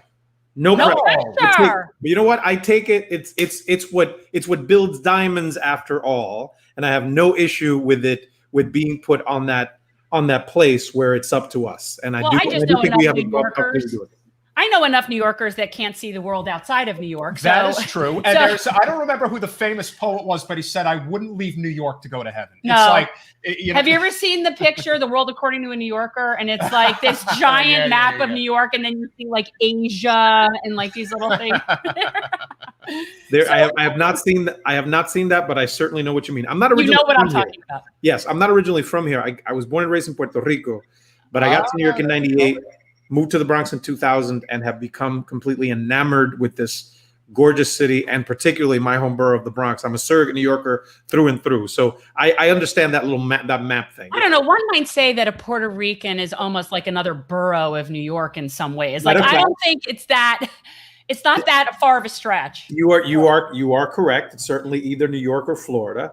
But matter of fact, when I was in 2008, I was the constituency director for Obama in Florida, and the state director told me, since I was Puerto Rican, born in Puerto Rico, who was living in New York and now working in Florida, I was predestined to end up in Florida. And I'm telling him, nah, I'm good. I'm going to work here, and then I'm going to get the hell out. My family's there. Our reputation, and not only that, but we're going to be underwater in 10 years. So I wouldn't say 10, but it's going to happen if we don't make drastic changes. And my family's there, though. My family's there, so I do visit. But what part are they in? Where are they? They're in Port St. Lucie. Oh, okay. Not too far, about an hour and a half. Yeah. But one of those places. This is all you need to know about Port St. Lucie. If you've never been, every restaurant is a chain restaurant. So go from this. That is true. But on the upside, you can get waterfront property there a lot more affordable than you can get waterfront property down in the Tri-County. Certainly, but you have to live in Port St. Lucie. I mean, you have to live in Port St. Lucie. That is true. I don't want it, just in case my parents or my brother sees this.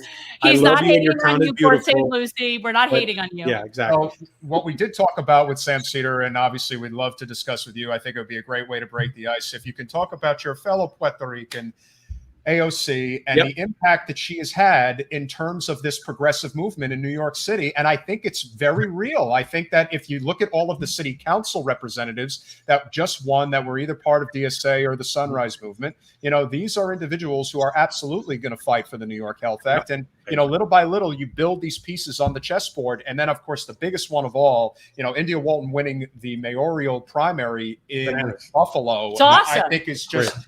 talk about that's like putting a queen on the chessboard. That's how big a move that is, as far as I'm concerned. Would love to hear your thoughts on that. Well, one thing at a time. First of all, as far as AOC is concerned, the sister's amazing. I don't share a district with her because I'm in the West Bronx and she's in the East Bronx and crosses over into Queens.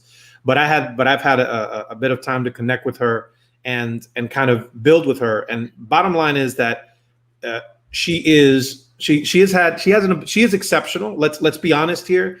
There's very few people who have the amount of skill that she does. As somebody who before I ran for office in 2010, I had been doing politics and government for a decade. And I was kind of prepared to become a senator because I had worked with other people to get them prepared to run for different offices. Homegirl was a bartender. And then literally overnight, she was then on a cover of magazines all over the country. And during this time, did not let it go to her head, kept her focus, continued to talk about the issues that she cares about, has not lost it. So I think she's an exceptional human. And particularly considering that it is a young Latina that is moving the Overton window the way that she has and kind of inspiring so many people, I want nothing but for her to succeed. I'll tell you the truth. Same as us. Yeah. And I think that you don't want to throw the baby out with the bathwater. Yes, there is a limit to what she can do on Capitol Hill. I think most people need to understand that. But what she has done, not just in her district, but throughout the city of New York, you can see the change. Like you really can. And I saw it even before the mayoral election. And I do believe that if she had endorsed, whether it was, Maya or somebody else, if she had endorsed probably back in March, it probably would have made the difference in the election. That just goes to show you how big of a coalition she has built in such a short period of time. You're probably right about that. And to focus on the Bronx in particular, the Bronx where I have been, so I've been a state senator for 11 years, which, stay off my lawn, kids, stay off my damn lawn. But I've been a senator for 11 years. And in that time, I have had to fight so many battles with right-wing knuckleheads, machine knuckleheads here in the Bronx. And there's been some folks that are good along the way. But there was so much rut in like elected officials, like all the way up and down. And there has been such a shift in the last 4-6 years. And certainly as you talk about this primary election that just happened like a month ago, I guess. And for those folks who are around the country, these districts are so democratic that the primary is really the general, right? It's really the election. And in most of these city council races, you're going to have a bunch of women, a bunch of progressive young women, the likes of which would have never happened 6 or 8 years ago in the Bronx. And then you expand to look at the rest of the state. As you said, I got to be honest, because I was paying so much attention to what was happening in the city in the Bronx, I had heard of this sister's name out in Buffalo, but I certainly wasn't going to think this guy who is currently the mayor, right? He hasn't, Byron Brown, he used to be a state senator. So as somebody, I didn't serve with him, but I worked in the Senate before I was a senator. So I knew the guy, and I kind of, his establishment guy, he's going to be there for a while. And so I was shocked, just like, everybody else. I guess the only people who weren't shocked, certainly the people in her campaign and Buffalonians, if that's what they call themselves. I apologize if it's not. Buffalonians or Buffalonians. I don't know. But people I think it's Buffalonians. I think that's Buffalo the right Wingers.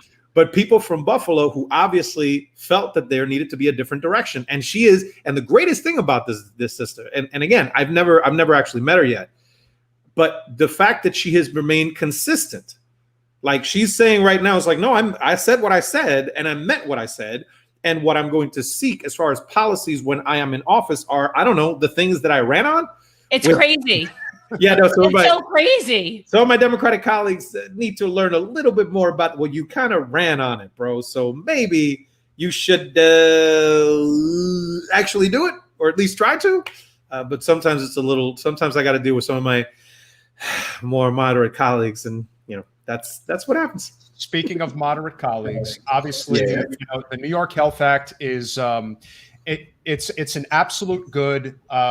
We've reviewed marginally, not every fine-tooth comb detailed, but it basically. How much time you got? I can do the whole. No, we got plenty. But I do think that what I always tell people about universal health care is that the most basic way to understand it is that you're removing the for-profit middlemen in between you and your doctor. There is almost nobody, and we didn't get a chance to talk about this with Sam, but I actually was in Tampa this weekend, and I happened to stop by the Turning Point USA event that, as far right as you get, the Charlie Kirks of the world. And I had this conversation with this, Army veteran of like 4 decades. And the thing that we absolutely agreed on was the removal of the for-profit middlemen in between you and your doctor. This That's is a winning issue because most people, especially progressives and libertarians, really agree when it comes to this waste in our healthcare system. It is absolutely not necessary, and it makes all the sense in the world, but you clearly hit a roadblock, and I'm curious as to why. We're curious as to why. Yeah,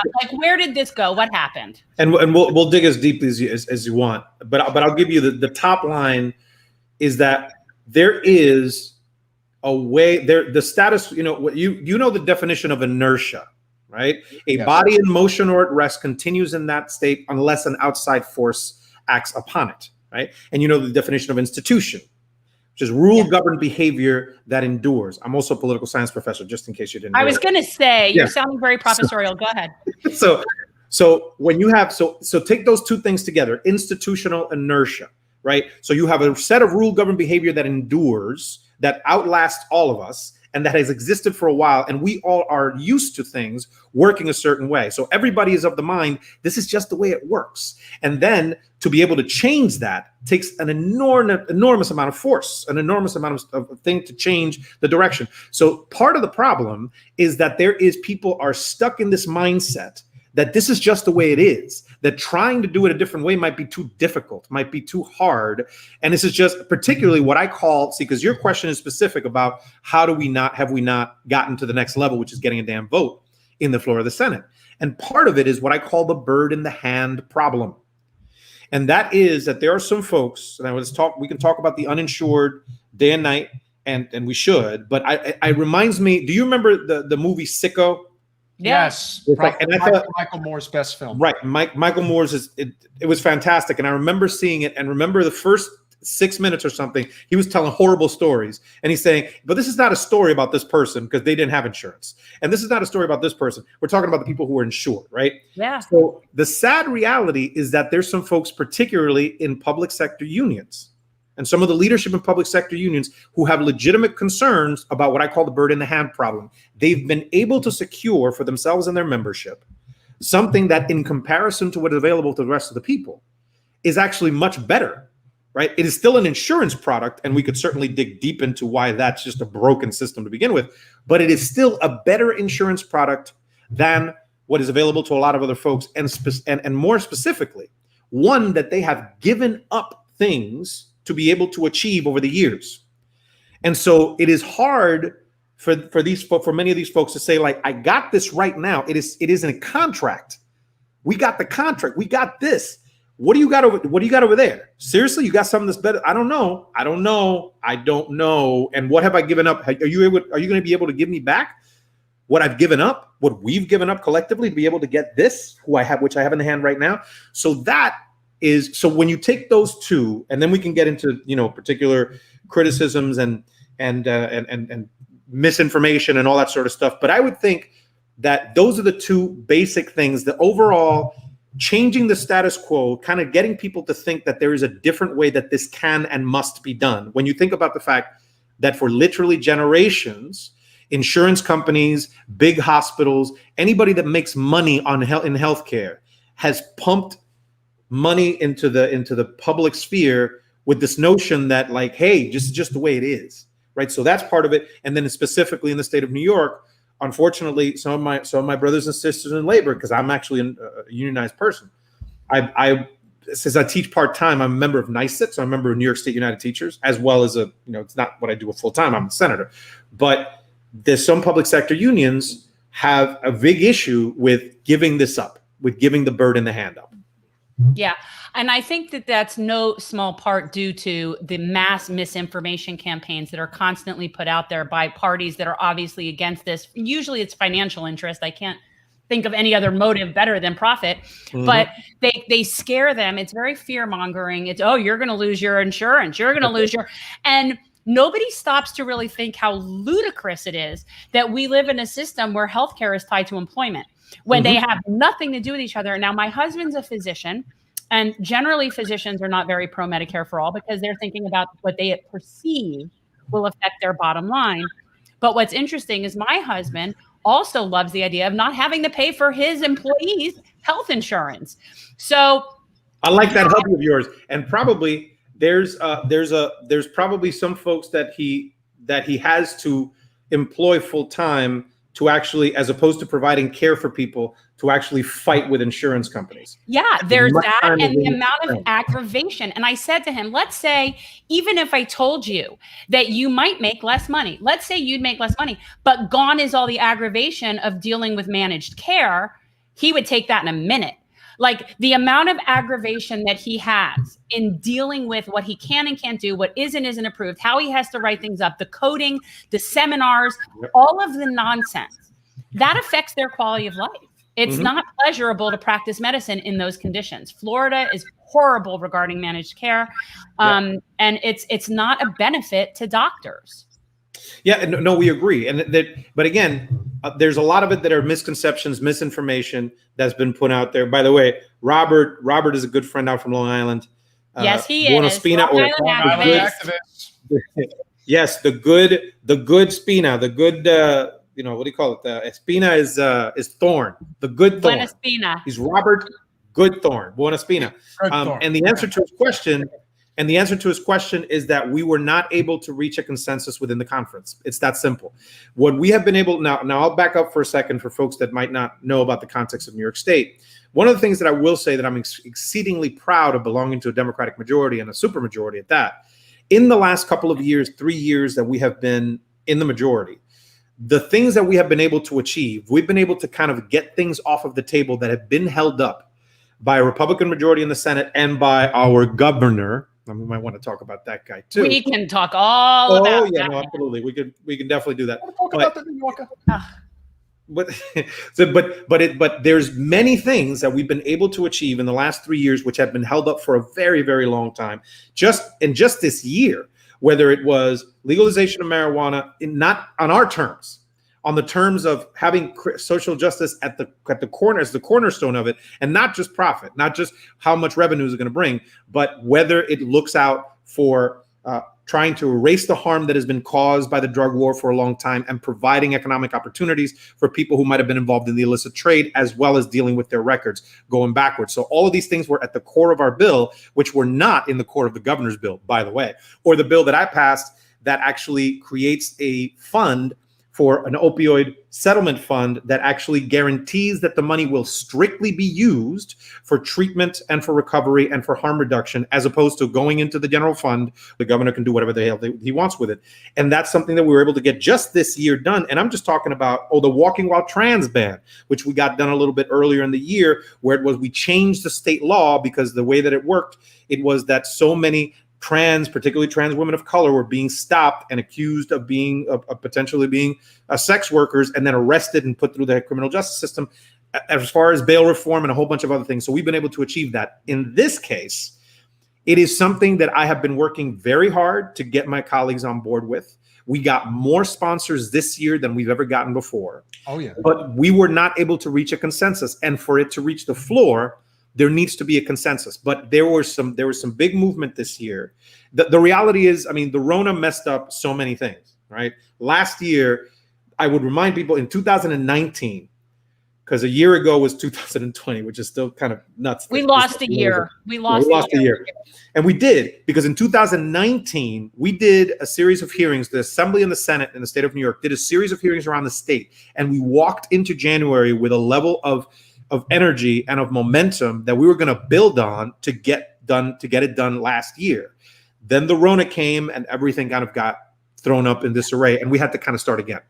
But I believe, and you said this at the beginning of the segment, I do believe that we have a real opportunity to pass it next year. And I will be doing a lot of work off season, so to speak, because right now we're technically not in session. We ended our session in mid-June, but we're going to be doing a lot of building during these off months, building up to January, when we're going to come up with more energy. And I'm going to do a lot of stuff during the off season to get myself ready. It's just like my Knicks. Well, there you go. There's a sports reference. There it is. The only issue I really have with Thibodeau is that I think he overruns his players, and I think for God's sake, he goes right at. Do you see what you did? You saw that with Julius. He just basically was. Listen, absolutely, but see, this is a learning process, my brother. They're going to be able to. They're going to be all healthy. There's like they got to the first round. They won a game. It was just a game, but nobody expected them to do that.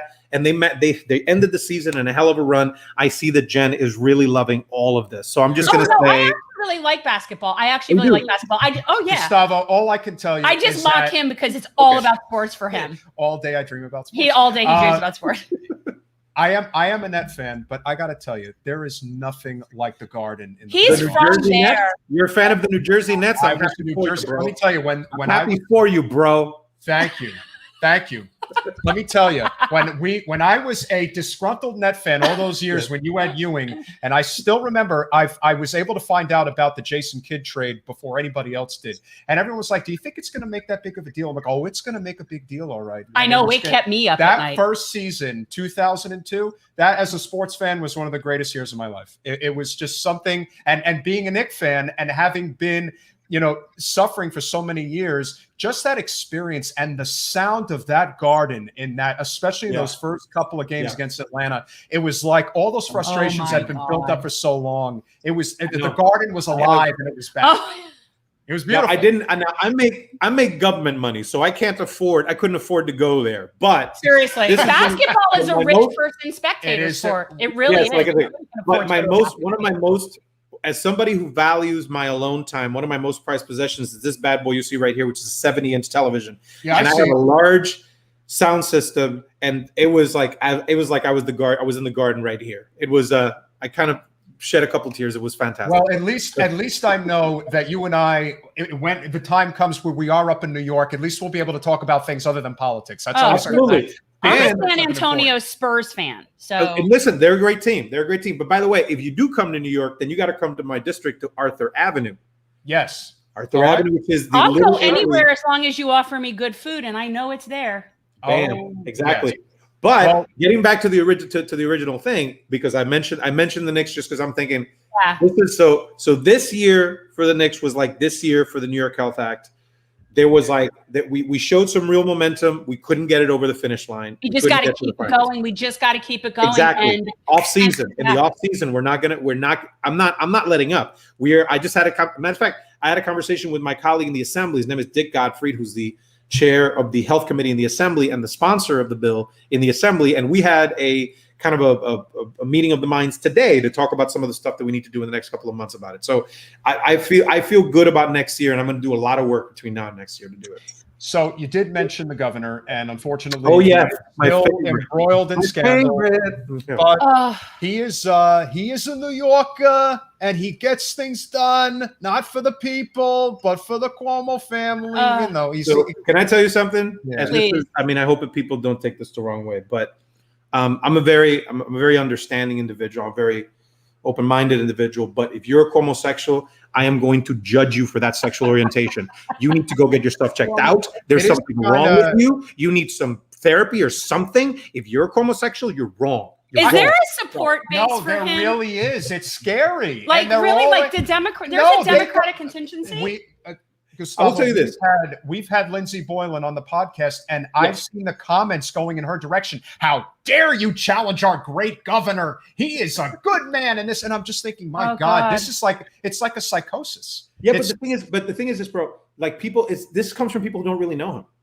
That's all it is. This comes from people who don't really know him. I've been in the state legislature for as long as he's been governor. And I have been, and for the first couple of years, and I will admit this, like I kind of saw who he was a long time ago, but I did not have the spine to actually stand up to him for years. As a junior member of a minority party, in the Senate, I was a minority member in the Democratic conference for a long time, and somebody who wanted certain bills to pass, et cetera, and it kept me up at night because I was like, this guy's terrible, and I can't really, what can I? But a couple of years ago, I don't remember exactly what it was, but there was something that clicked in my brain. I was like, I can't do it. I cannot do it, and I will not do it anymore. And I'm going to do. Oh, look at this. Nothing personal. I was referring to nipples. What? What are you doing? Why? Don't bring up his nipple bars. Don't do it. Don't do it. Now that's going to be in your brain. But in all honesty, just from a governance perspective, this is somebody who unfortunately, sadly, and tragically does not really believe in anything. He is incredibly smart, surrounds himself with very smart people. He's very capable and understands governance.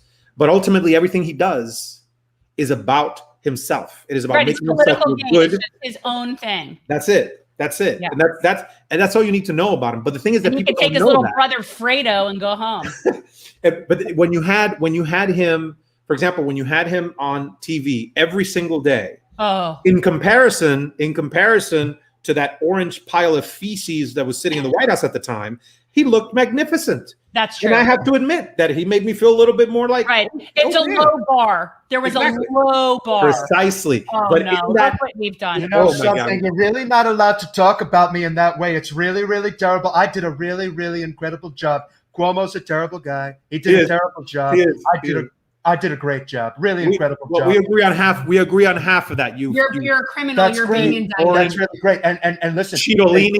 there is no, just remember something, Mr. Senator Rivera. There is no extradition from Florida to New York. You can't get me. You're never going to get me. Believe me. Oh, no, we're I'll drive down there, bro. I'll drive. I'm going to be down there.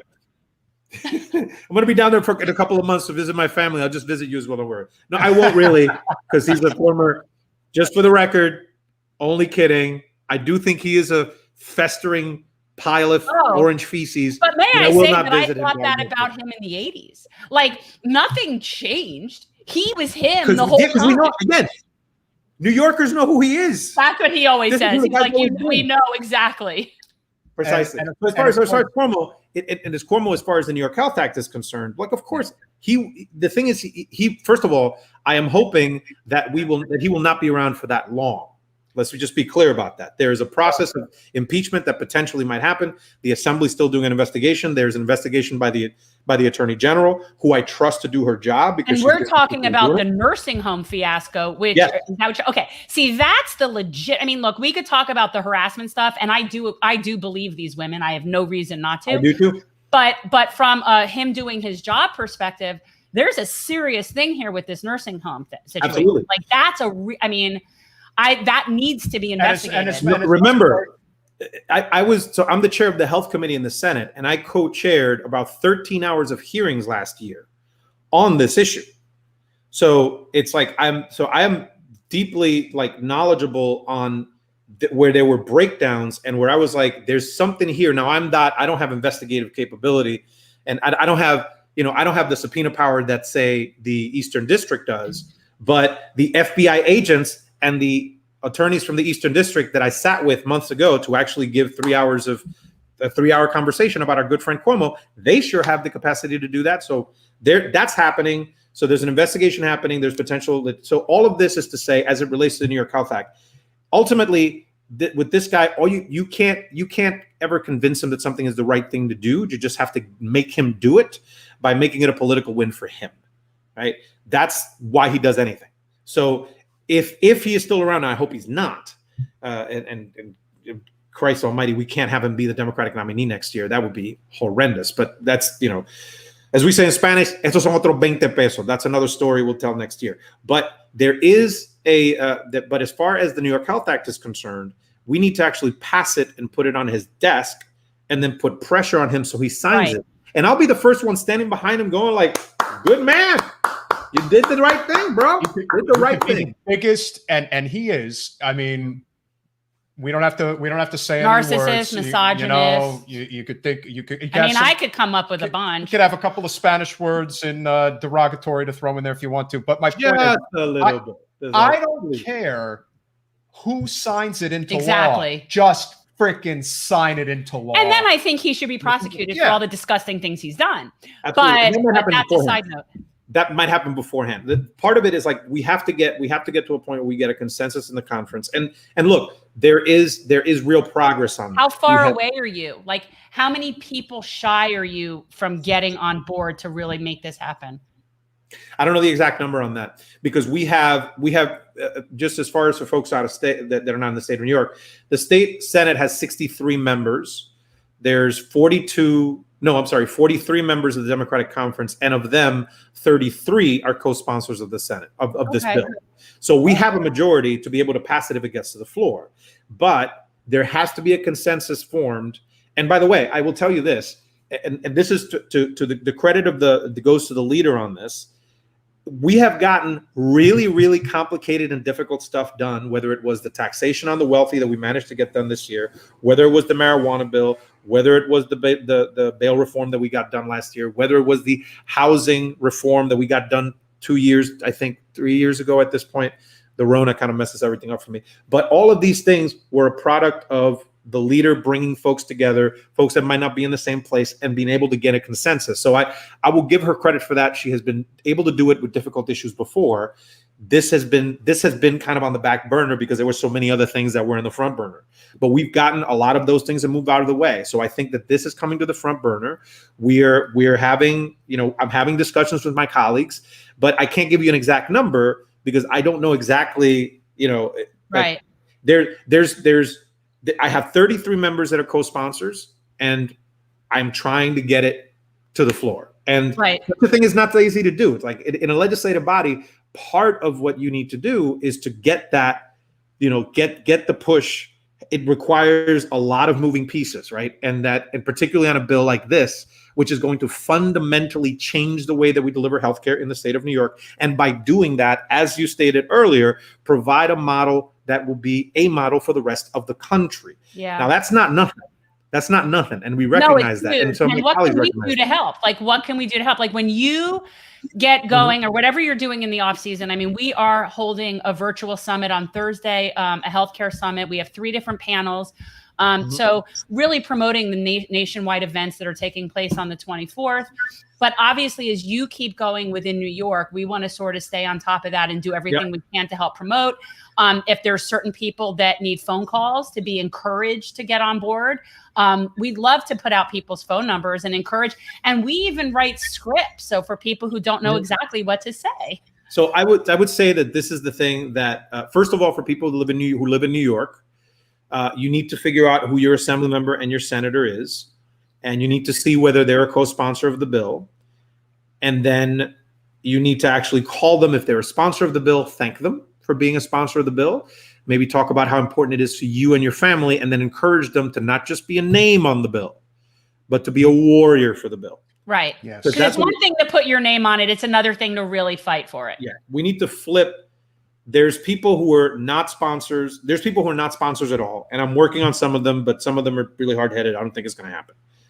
There are people who are sponsors and are warriors, and they're sponsors, and there's people who are sponsors and haven't necessarily made that flip yet. So we got to make them make that flip. In politics, you either do one of two things. Either you show them the light or you turn up the heat. That's what you do. Yeah. You either educate them about how important the particular piece of legislation or a particular thing to do, how important this thing is to do. And if that doesn't work, then you turn up the heat. And you put right, it's sticks and carrots. It's like, and I always say this, it's sort of like with children. It's not really complicated. You incentivize the good behavior and you disincentivize the bad behavior. It's not rocket science. And if there are any representatives who need to be primaried, possibly a senator in Yonkers, for example, then we need to be honest about the fact that not all he wants to get rid of, who is it? Stuart Cousins. Oh, but that not all representatives are. I'm gonna let you finish. And I was just saying that not all representatives are created equal, but I'm only looking at it from somebody who's not in New York and is not well. I mean, I'm fairly aware, but nevertheless, there's probably a lot of things that I'm not aware of. And perhaps, Stuart Cousins is not the person that needs to necessarily be targeted, but I have no doubt that there probably are sitting representatives who are in the way. And then we can even segue that into private insurance and the big pharma lobby and the issue that presents. So I will tell you this. As it refers to Andrea, I strongly disagree with you. I mean, everybody can have an opinion. That's fine. Fair enough. And the reason I will tell you, as the first woman to be the majority leader of the state Senate, as the first Black woman to be the majority leader in the state Senate, and somebody who has to manage an incredibly difficult, including this knucklehead right here, group of people who are far to the left. We don't have far right people anymore, thank the Lord. But we do have certain in our conference. We have folks who are moderates and tack right. And then we have folks who are kind of moderate tack left. And you got folks like myself. You got folks like a dude named Jabari Brisport, who's a DSA member. Julia Salazar, who's also, and she has to balance and manage all of that. Now, I'm not perfect and she's not perfect. But I will tell you that I've seen what her leadership has been able to get us. And we might not have been done in the New York Health Act, and that's true. And that's certainly, I banged my head against the wall on that. However, I will repeat again, whether we got the bill, the marijuana bill that we got because she pushed for it. We got a bill in the state of New York related to safe staffing, which had been trying to get done for 20 years. And it was because of her involvement that we actually got a bill to establish safe staffing both in hospitals and in nursing homes. Whether it was the bill that 230 million, well, not 230 million, but the bill that we got to get the opioid settlement fund, that was my bill. It was actually through her leadership that we actually managed to get it done with the governor's opposition. And we managed to go through it. She actually led us in making sure that we had the excluded workers fund. I'll remind you, this is something that we managed to get done during the budget. Historic, never been done before. We secured over $2 billion to provide basically unemployment for undocumented people that didn't receive any money during the pandemic. These were all things that we were able to get that done just this year under her leadership. Is she perfect? No, she's not. But what I do tell you is that I have been exceedingly lucky and happy to have her as a leader. And I don't think anybody would have been able to manage all the different things that she's been able to manage as far as us knuckleheads, the knuckleheaded governor. She has to sit across the table from this freaking guy. And she has to look at him, and she does. And she does. And she that's looks called right falling at him, on a big sword. She falls on the back. So this is one of those things where people don't really know. They're not on the inside. They don't see it. And some of the issues that aren't as sexy as others that don't get the attention, but are really important. And actually, for me, cannabis is one of those things that's very important. And for a state senator to call out his own governor, I think that really speaks to your credibility in saying, listen, she's not perfect, but she's not as far away from where we need to be as you might think. And that's important. And that's important. And so, especially compared to what we have. We're in the state that deserves everything that it gets. And if that's not bad enough, I was raised in New Jersey. So, yeah, I know it hurts. It hurts. I picked the two worst states to I'm a possibly live in second generation native Floridian. So I'm from here. My dad was born in Miami. So let's talk about the elephant in the room. This is obviously the biggest impediment to why we do not have a universal healthcare system. It is private insurance and big pharma. And I am curious as to how that, I mean, if you even had an inkling as to how bad things are in Tallahassee, please enlighten us as to what it's like in Albany dealing with the big pharma and private insurance lobbies. The thing is, this is what's funny. I'm the chair of the health committee in the Senate, and so these folks have to talk to me all the time. And there's a lot of things that we do agree on.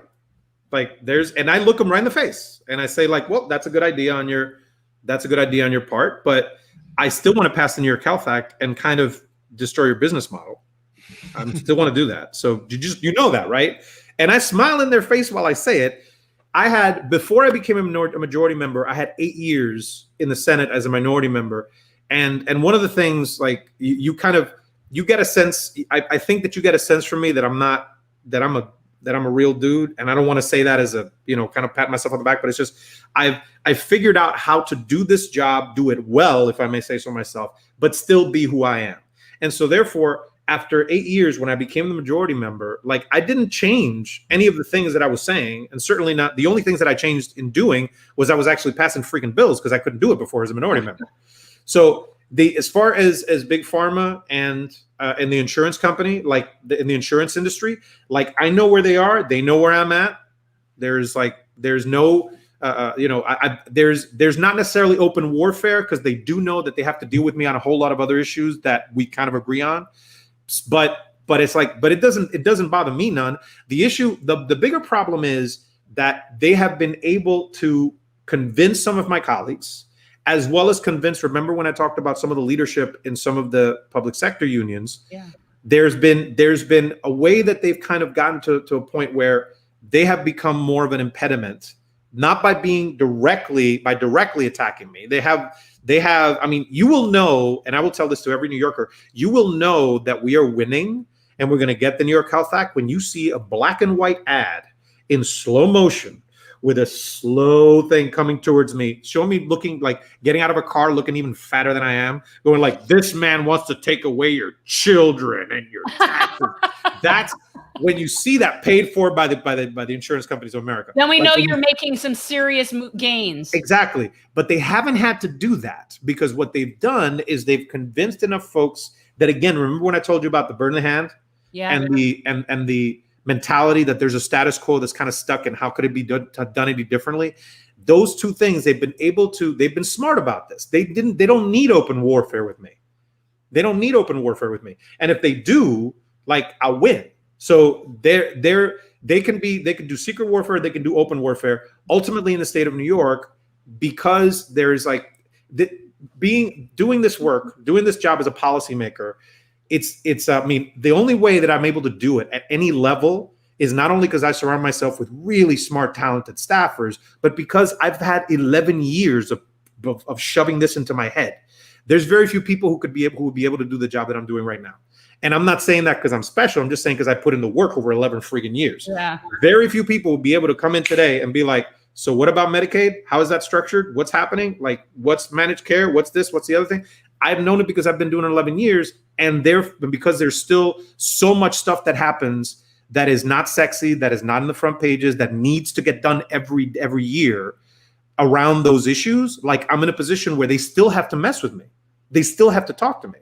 And I got no problem talking to them because I'm going to be who I am, whether I'm on your show or whether I'm on the street with a constituent or whether I'm in the floor of the Senate. I mean, I might not say motherfucker on the floor of the Senate, but I might say it here. You know That's what I mean? so funny because I say that all the time. Like, I am the exact same person, whether I am in a very, very like vulnerable neighborhood and working with people that, you know, don't even have, you know, the pot to piss in versus going to some black tie thing. Actually, I prefer to hang out with the people in the vulnerable neighborhood. But anyway, like, I'm the same person. Yeah. I'm going to say the same things. I don't even know if I would refrain from saying motherfucker. I don't even know if I would. It all depends on this. This is the way I'd say, and this is actually something that I say to potential people who are potential candidates that I've met through the years, right? That they ask me, you know, for advice, etc. Said you got to find a version of yourself that you can share with the world. And the way that I put it is that you're singing the exact same song to everybody. The volume is different, however. Yes. When I'm with my friends, like with people that I hang out with, like that's going to 11. That's going to 11. But if I'm on the floor of the Senate, then I go to a 4 and a 5, maybe a 6 sometimes. But you see some of there were some debates that I had this year. Now, unfortunately, there's so many Republicans who are like smart Republicans who have and who knew what to do on the floor of the Senate that have retired. And I don't really have any good debaters in the Republicans anymore. But I'm like, every time there's a debate on the Senate, I'm like, bring it. Come on, bring it. And if you see some of the stuff, you'll see me being this guy, except, you know, I won't move as much. And again, I won't say motherfucker on the floor of the Senate because that actually goes on the record. But it's the same, but but I'm the same guy. So as it relates to my work to get stuff like the New York Health Act done. And by the way, there's 2 big ones that I want to get done next year. There's a bunch of little ones, but there's 2 big ones. One of them is the New York Health Act. The other one is to create safe consumption spaces, also known as supervised injection facilities. These are places that people who inject drugs can actually use them under medical supervision. They exist in a whole bunch of other countries, Canada, most of Europe, and they don't exist in the state of New York or in the country, even though we are in the grips of an opioid and overdose epidemic. Yeah. So but that's so that profitable. Is also big. They don't care because opioid epidemic is extremely profitable. Yeah, it's definitely, you know, private insurance and big pharma are definitely the 2 biggest impediments to progress. They are the 2 probably the most useless components of our society. And of course, they spend more money in state legislatures and especially on Capitol Hill than any other conglomerate. And there's a reason. They're not necessary. So they're not necessary. They basically have to buy off legislators. And that, unfortunately, is a big part of our problem. But let's say, and this is a great question, let's say that the ultimate scenario does come to pass and the New York Health Act does come through. What are we going to do in regards to what I would imagine to be a massive migration to New York State? Is there certain rules in place? Residency requirements, in terms of like how long you have to be a New York resident in order to receive the health? So first of all, critics of the New York Health Act can't seem to make up their friggin' minds because they both say that it's going to cause like people are going to leave in droves because they're not going to be able to pay the taxes.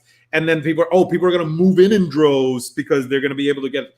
First of all, there will be residency requirements. Now, the bill does not establish the residency requirement per se. It gives the authority to the agency that will be running the program, which is in the New York Health Department, to do that. But that's the same way that residency is established for you going to college in a school, Yes. in a state, for you getting your driver's license, et cetera, et cetera, et cetera. So that's a simple one. And as far as people moving to the state, this is something that consistently people bring up. It's like, people are going to rain down in the state. I mean, it's like, I assure you, we're not all coming there. It is like, first of all, let's actually, just a couple of things. Number one, whenever there have been states, like for example, the state of New York expanded Medicaid before any other state, right? And we did not have a massive influx of people moving to the state. That's number one. So this idea that just because we're creating a benefit and all of a sudden people are going to rain down on the state has not come to pass when we've created other benefits in the past. That's number one. But number two, and more importantly, because there would be a residency requirement, if you are seeking to move to the state, because you know that if you become a resident, now if you become a resident, you have to what? You have to get a place to live. You have to get a place to work. You actually have to become a productive member. Yeah. A resident of the state. You actually have to become part of the state. You're buying food, you're buying clothes, you're renting an apartment, you're going to work, all these things. And guess what? You will be incentivized to come to the state, because unlike any other state, you will be able to have healthcare guaranteed to you because you're a New Yorker. Guess what? I welcome these people coming. And the fact is that these folks, if they are coming, again, you just don't move to a state just because. You move because you have an opportunity there. So actually, to create an incentive for people to move to the state, who will then in turn become productive members. If they get a job at a place that employs them, that is that is based in the state of New York, they're going to pay a payroll tax that is going to fund the healthcare that they're going to get. So for me, it's a ridiculous. I agree. Thing. If I was going to move somewhere because of different laws, I would have moved to Colorado as soon as they legalize weed. I don't, it's like there's a lot of places. Well, my goal in life is to find whichever state has both legalized marijuana and death with dignity at the time that I need to think about retirement. That's my plan. Those are my people. Any state that has those two things, those are my people. I can just tell that's with dignity. We're trying to do that. It's not my bill, but it will move through my committee, and I'm supportive of it. And we're trying. That's a big one, but it's not my. Now you guys do that, and you get recreational. Then I might be having to come up there. Recreational is done. That we got done this year. The governor's kind of standing in the way of it. Surprise, surprise. He has not named. There's a couple of people that he has to name who would be the executive director and the chair of the board of the cannabis board. And he sent us some names, and we're like, what are you nuts? That's a job that I could get behind. That's a job I can, what? My husband really does want me to get a job. I honestly, I could be a weed czar. You could be, it could be a weed czar. I could be the weed for the record, but I proudly voted for it. And I actually have a bill as well to decriminalize all drugs, if we're going to just get wild over here. But it's like, I'm a fan of the spirits. I'm not I've inhaled. It's not my thing. And that's cool. And I appreciate that. But it should be allowed to be anybody's thing who wants it to be. God bless. There's some people, my sister loves this stuff. My sister loves this stuff. A couple years ago, but with my birthday, I spent it with her. This is like 3 years ago. I go up to Massachusetts. She's in college over there. We have dinner. All friends come over, etc. And then she starts smoking some of her professional level stuff. And I'm like, hey, I'm here. I'm with my sister, whatever. And I have like 2 puffs. I fall down to the ground. That sounds like above the ground. Like, what happened? And she's like, you fell. And I'm like, I know I fell. I'm on the ground. But it's like, this is not. So yeah, no, smoke weed, smoke what do your thing. But I'm gonna stick to the rums. So one of the last things that we want to cover, and this is important, of course, obviously it's the talking point that everyone says all day, every day. How are you going to pay for it? And so one of the how are you going to pay for that? One of the big things that we are a proponent of is modern monetary theory, the deficit myth. Now, at the federal level, we are, of course, currency issuers, not currency users. But at the state level, there's a money factor. You have to manage a budget. So for anybody who is a supporter of MMT and thinks that you can't possibly pay for a statewide universal healthcare system, please debunk that notion right now if you could. I will debunk it immediately. First of all, it is a system that will cost much less. Why? Number one, Because in any type of system like this, what you have is shared risk pool. Now, how about, as opposed to having small pools, like you're employed, like the 100 employees of a particular company or the 2,000 employees in a particular union, how about you throw in 20 million people? You share the risk around the entire population, costs go down. Number two, administrative costs. Right now, private insurance companies charges between 15 and 18 cents out of every dollar for administrative costs, which includes big payoffs for the CEOs. It includes all the people that fight you on the phone to make sure that you don't get paid for the thing that you already got done to you. So how about we go from that to 3 to 6 cents on the dollar? So we will save a crap load on administrative costs. Number three, providing and guaranteeing primary care to everybody means that people who right now are not insured, but they're still, I don't know what you call them. Yes, human. They will still get sick. They will still trip and break something. I mean, God forbid. But what happens? They go to the emergency room, which provides the lowest quality of care and is the most expensive. So how about, particularly for chronic conditions like diabetes or asthma, we guarantee primary care, which means everybody will be able to go to a doctor and be able to maintain themselves healthy, which will actually cost us less, as well as give everybody a better quality of life. And last but not least, be able to negotiate for drugs with those drug companies that the dude over there loves so much, and be able to do so for 20 million people. So on behalf of 20 million people, as opposed to smaller subgroups, you negotiate and you get your prices down. So you take all those things, you negotiate for drugs and medical devices, you identify you guarantee primary care to everybody, you cut down on administrative costs, and you share the risk among all of those folks. You take all of those things, the system will cost that much less. The studies that we have on this, there's two of them. One that was done by a liberal professor, Professor Friedman, so he's a left-leaning professor, but I don't think anybody here would believe that the Rand Corporation is necessarily that left-leaning. And the Rand Corporation actually did a study a few years ago, which tells us that over 95% of New Yorkers would pay less than what they pay now, because there's no premiums, no deductibles, no co-pays, no out-of-pocket costs, and no networks. So maybe that was a little longer than you wanted. No, but it was it's great. But that's what we're talking about. And I want people to understand that now, take that to the national level, and it's the same thing. It's actually cheaper when you have a mass pool of people sharing the risk. Like this is not that complicated. It's actually quite simple. But I still believe that this is the path. This is the way it's going to happen. It's going to have to be a major domino. It's all on you, Senator. Yeah, sir. But with that said, what can we do to help you? Because you are going to literally have an army behind you now, because everyone is going to know about this, from everyone in California, everyone in Florida, Texas, Illinois, Michigan, everything in between. Yeah, we all need to get behind New Even York. New Jersey.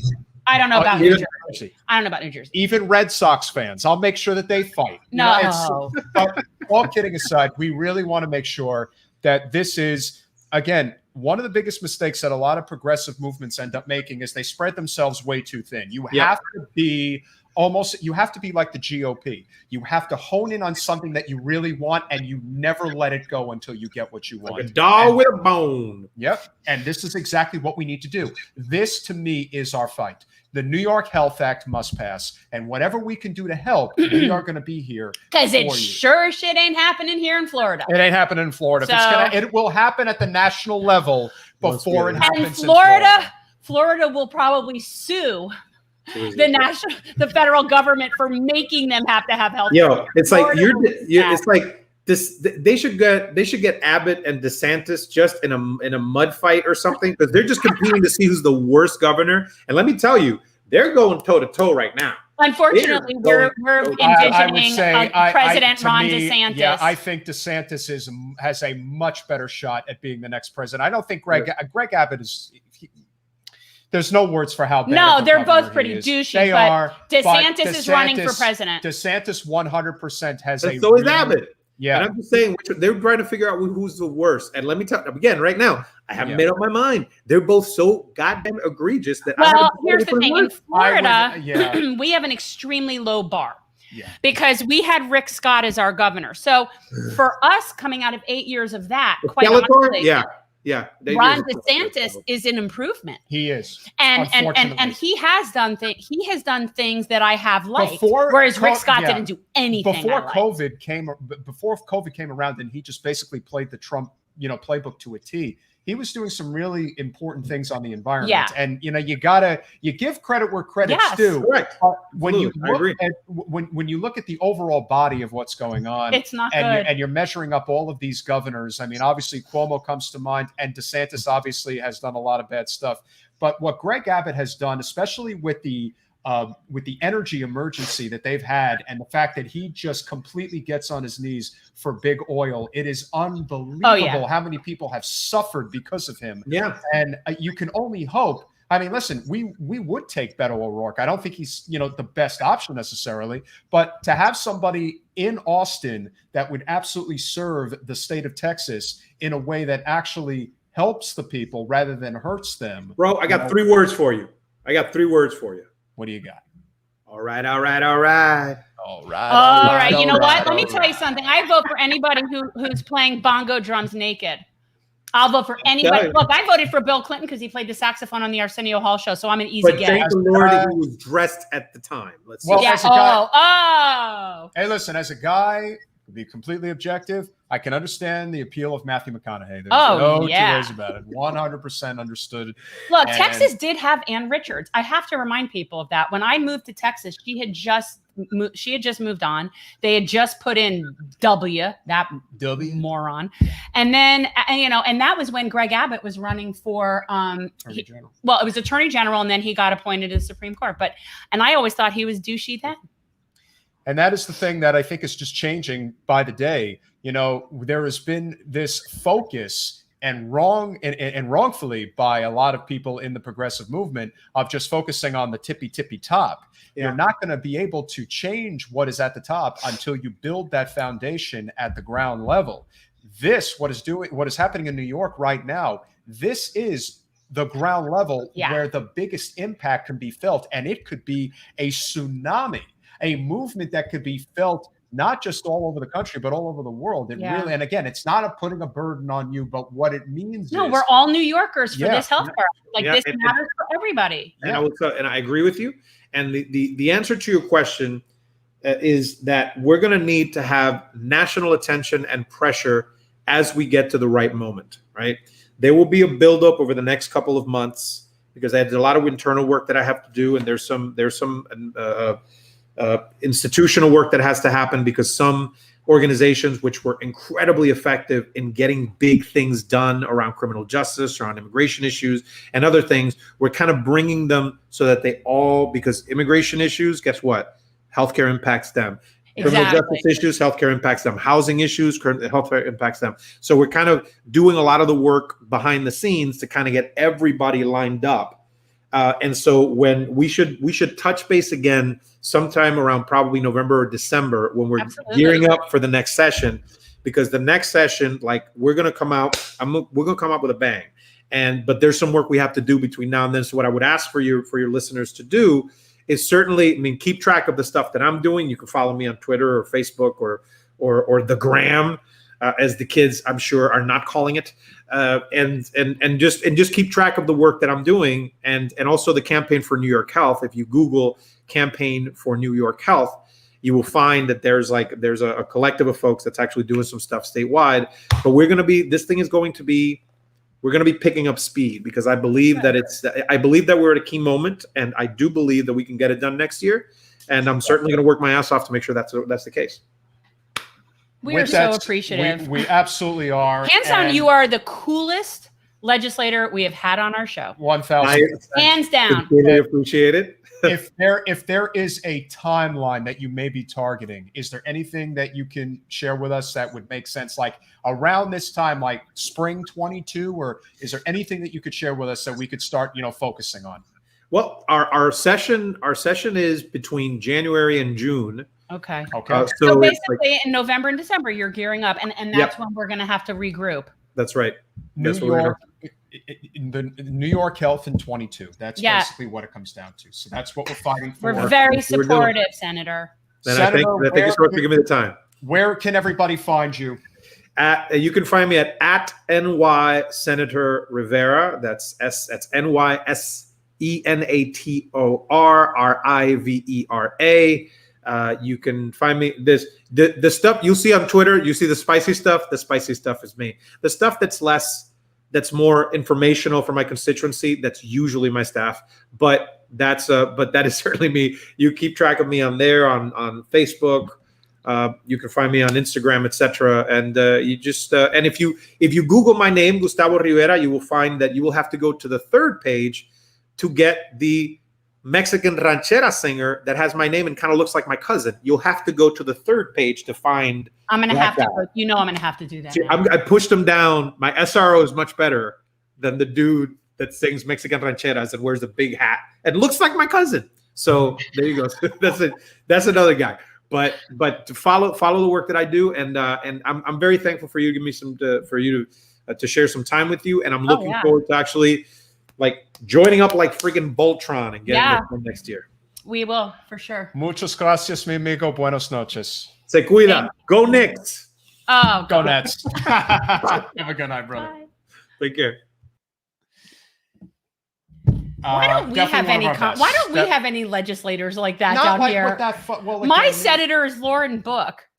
Yeah, she's not coming on like that and having fun. Yeah, with all due respect, she ain't gonna be like that. You know, we've had Chevron's fun, but he's much more mellow. In Chevron is fun. You know, it's just that you can tell that Gustavo really believes in what he does. Yeah. He has a real passion for what he does, and that is the type of person, that type of Teddy Roosevelt type of politician who is going to get this passed. But meanwhile, back in Florida, we unfortunately do have to cover one more segment of our state, and I have all the articles and it's never good. It's never good, guys. No. And we're yes, on he Florida. is a great man, Rob. We definitely agree. And so, focus on Florida. So where do we begin? Obviously, the story just continues in regards to what's going on, as we discussed earlier this evening, as it relates to U.S. and Cuba. And so Democrats divided on Cuba response following anti-regime protests. Now, how exactly are they divided? Here's the piece. So Democrats are far from unified in their responses to a once in a generation That's what they're making this out to be, is a once in a generation protest. This is just one article. This is the one that I used the picture from, so I thought it made sense to correspond. But there's multiple articles about this right now. Again, some outspoken Democrats have long been critics of Cuba, have fawned at the protests, hinting at how the uprising could provide the Biden administration with an opportunity to support regime change. They say it's so cavalier. It's so cavalier. It's we're just going to go in there change and for 13 million people. They're just going to go in there and change the way that they live on that island.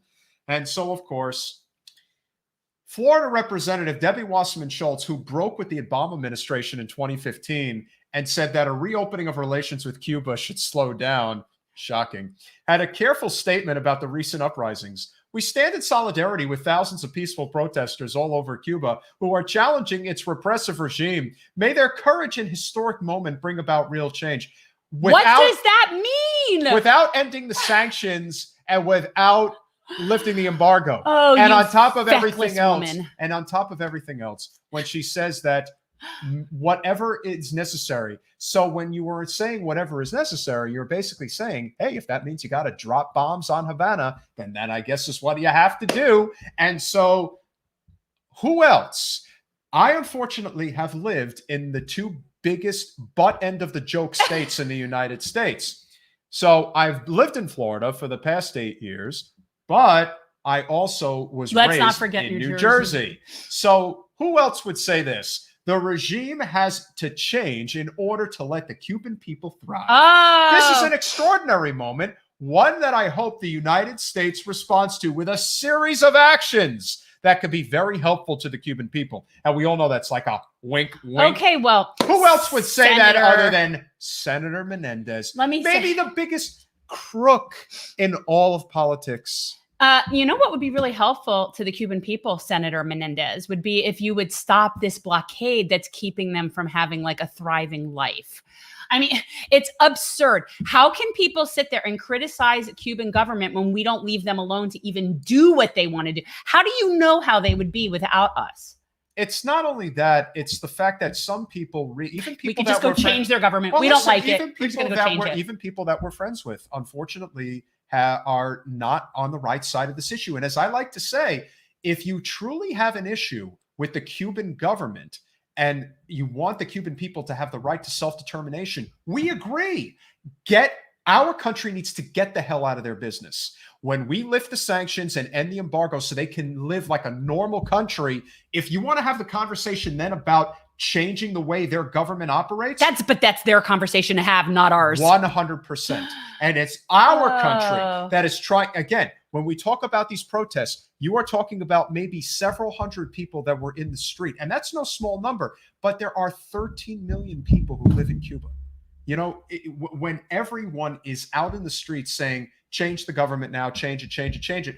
Okay, then we can have that conversation. But that is not what is happening here. This has been the pursuit of corporate interests for 60 years. Yeah. Since Castro took over, there has been this desire to take it back because this used to be a rich person's heaven when Batista ran the island. And that is what a lot of these individuals want to go back to, is to basically have an extended paradise, you know, kind of like Atlantis in the Bahamas. Well, that's this is what they want. This is like this. It's the same thing in Venezuela. This is a class issue. And it's a class issue that somehow now permeates in our country. So in other words, you'll have representatives that are serving the interests of the wealthy people of that country. So those wealthy people, so it's a capitalist thing. It's a corporatist thing. 1,000%. Right. This isn't about the rights of the Cuban people. The rights of the Cuban people are being violated by our embargo.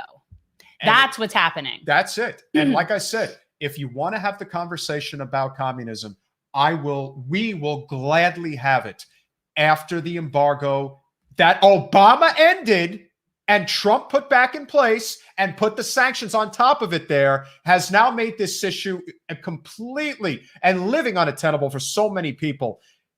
Again, it's like you only want to focus on the weed, not the root. Focus on the root, and then we can deal with the weed. You know, Yadira was on here before. I saw her commenting. I don't know if she's still watching. If you're still watching, Yadira, you know, I know that you are very knowledgeable on this issue. But you know, we have enough connections with the Cuban community here that I can say that these representatives that want regime change do not speak for the majority of Cuban people. They don't. They just don't. So you know, we might think that, but that's not the case. And again, you can be against communism and against ending the embargo and lifting the sanctions. Those two things do not have to be juxtaposed. And when I see people online, very privileged people, mind you, saying that, no, we have to end communism first, you have completely lost the argument. Completely. Okay, but it's not our decision to make what another country decides to do. So if the people of Cuba want to be in a communist government, that's their prerogative. What people keep confusing is communism with authoritarianism. Now, we don't have any really stellar examples of communism without authoritarianism. We don't really have that other than like kibbutzes in Israel. I mean, like there are places that have had those types of societies. But we don't have that. And what people criticize about places like Venezuela and Cuba has nothing to do with socialism or communism and everything to do with authoritarianism, which coexists with any of those economic infrastructures. We have a very authoritarian situation that's brewing here. It's just under the guise of more of an oligarchy and not a communist state. But the issue with Cuba is not their communism. And this is one of those issues where if Jen does run again against Debbie, we will go full on against Wasserman Schultz on this issue. Because this is, again, you're only being told a part of the story. Yes. You're not getting the full part. Come down to Miami and meet some real people that live here if you want to know how Cuban people think. And why is that? She is the #1 recipient of the Cuba-U.S. Democracy PAC. That is the GOP-backed PAC. And she is the #1 recipient of their money. The next 10 representatives are in the GOP. That's all you need to know. And because she is in that position, she basically is keeping tons of people in the dark who, if they knew about this issue, they would not support it the way that it is being portrayed. I cannot believe that we're in 2021 and we're still having this misinformation campaign that's this Red Scare anti-communism talk. Are we seriously, like, have we not learned anything about that whole struggle, that anti-communism? First of all, it doesn't work. No. So really all it's doing is it's creating profits for the military industrial complex and profits for all different groups. But again, we believe that we control the entire world. Yes. And that we are entitled to basically have everything that is, especially in the Western Hemisphere, we think belongs to us. Oh, yes. And that is, again, you can't control the Eastern Hemisphere. That is for China and Russia. And so we have this belief that we are entitled to control every piece of real estate. The Monroe Doctrine. That is the Monroe Doctrine. I 100%. know. And so it is not going to end pretty, and we're going to have to keep talking about this because no one is going to talk about it in the fashion that it needs to be talked about in. But with that said, we obviously want to have, share some good news with you, which of course is not good for our governor. And that is court blocks order lifting the CDC virus rules on Florida. I don't know why you say that's good news. It's not necessarily good news for me. I don't necessarily disagree with DeSantis. Well, I am going to say this. Here's the problem. When you're getting on a cruise ship, well, here's how I look at it. If you're going away, you could do whatever you want. But if you want to come back into the United States, there has to be some type of mandatory testing. And it has to be up to the minute testing where you would know right away if you have COVID. And if that's the case, then you have to go into quarantine, basically like on an Ellis Island type situation. And if that's the way that it has to be in order to protect other people from getting the virus who may be vulnerable, then that is something that needs to be done. But they're not looking to do something. But I also feel like if somebody is vulnerable to getting things, you don't go on a cruise. That's true. So too. I would like that to. Is true too. I have my whole life thought of a cruise ship as a floating petri dish. I feel very vindicated in that. I think they're gross. I wouldn't go on one, but that's neither here nor there. I don't agree with any of that because it's not based in science. Then why aren't they testing for all those sorts of stuff? Why didn't they test for everything else? It's like, and then what? Are you going to test for every variant or every year? Is there going to be different testing? Like this, if there was no profit motive to this, I would have a very different perspective. But really it is. This is all profit motive. So are these testing things basically just going to be contracts with companies to do the testing that make lots of money to be like, all I see is dollar signs. So when DeSantis is standing up to that, it doesn't really bother me. And I'm just saying it's not necessarily good news. Well, I look at it this way. Is it actually going to hurt DeSantis electorally? No, it's not. In fact, it may actually help him because, again, people just see this as a regulation. However, like I said, if people don't want to be vaccinated, that's their choice. However, I do think that there should be a rule in place where when you do come back and you are, obviously disembarking, that you do get a test and that if there has to be basically like. And how long do we do this for? I think it's like 10 days. No. How long? So like from here on till eternity, we're just like going to be like quarantining people with COVID. I don't know. I have some different thoughts about all this. I think the bottom line is that, look, if the vaccine works, then take the vaccine. That's what it comes down to. And if you don't want to take it, then you don't take it because the vaccine is supposed to protect you. That is really the essence of why this is. So when if there was no vaccine and people were just going around doing their thing, that would obviously warrant hypercriticism. But you have an option. And if that is what works for you, then take it. If you don't want to go on a cruise ship, then don't go on a cruise ship. The only reason I think that this is potentially a good thing is because I do think that there are some mitigating factors. Now, again, we don't know how effective the vaccine is in terms of long-term, because this is still relatively new. It's still not FDA approved. Still not FDA approved. I think we don't really know. And they can keep saying that. There's a great mystery in terms of what will ultimately come. But one thing that we do know that is indisputable is how devastating red tide is to the state of Florida. And we are having a serious problem. This is something that unfortunately is a very big problem on the west coast of Florida. This is not a huge problem on the east coast. But as this, as the article in The Guardian talks about, Jen, if you want to. Well, I mean, I just want people to know red tide is something that naturally occurs. It's a naturally occurring phenomenon. It is something that it's sort of like a cleansing of the water in a way. I mean, yes, fish turn up dead. That is how it happens. And that is natural. What we have here has been exacerbated by so many outside factors that are not natural. And this year, it is really tied to, we had talked about this back with that Piney Point incident where they had to evacuate something like 300 houses. We have this dam basically of sludge that is breaking. The dam is breaking, and instead of fixing the dam, they're just letting the water out gradually, which is completely toxic. So essentially, they're having a controlled flow of toxic water. And lo and behold, we had a huge boost in the algae blooms and the red tide, and now we are dealing with this. So in March, a dam this is at the Piney Point, it began to fail, prompting temporary evacuations in April. 2 days later, Governor DeSantis issued a state of emergency. The plant released 215 million gallons of contaminated water into Tampa Bay in an effort to prevent the reservoir's collapse. So in other words, in order to prevent it from leaking, we're leaking it. That's basically what happened here. So lo and behold, we now have the hugest red tide that we've had. And this has been...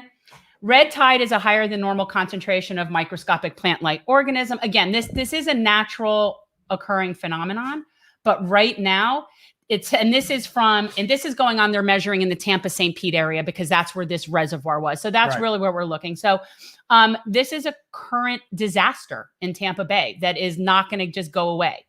And I don't see how it can go away when they have to keep relieving the burden on the Piney Point or whatever it is. We need a Green New Deal for the state. We need a serious infrastructure overhaul here. And so we are having an increased red tide, which, by the way, if you want to talk about affecting the bottom line, people are not as likely to be tourists and visit beaches that have dead fish all over them. If the tourist industry, which is the lifeblood of the Florida economy, is going to suffer for an extended period of time, something is going to give. It's just going to give.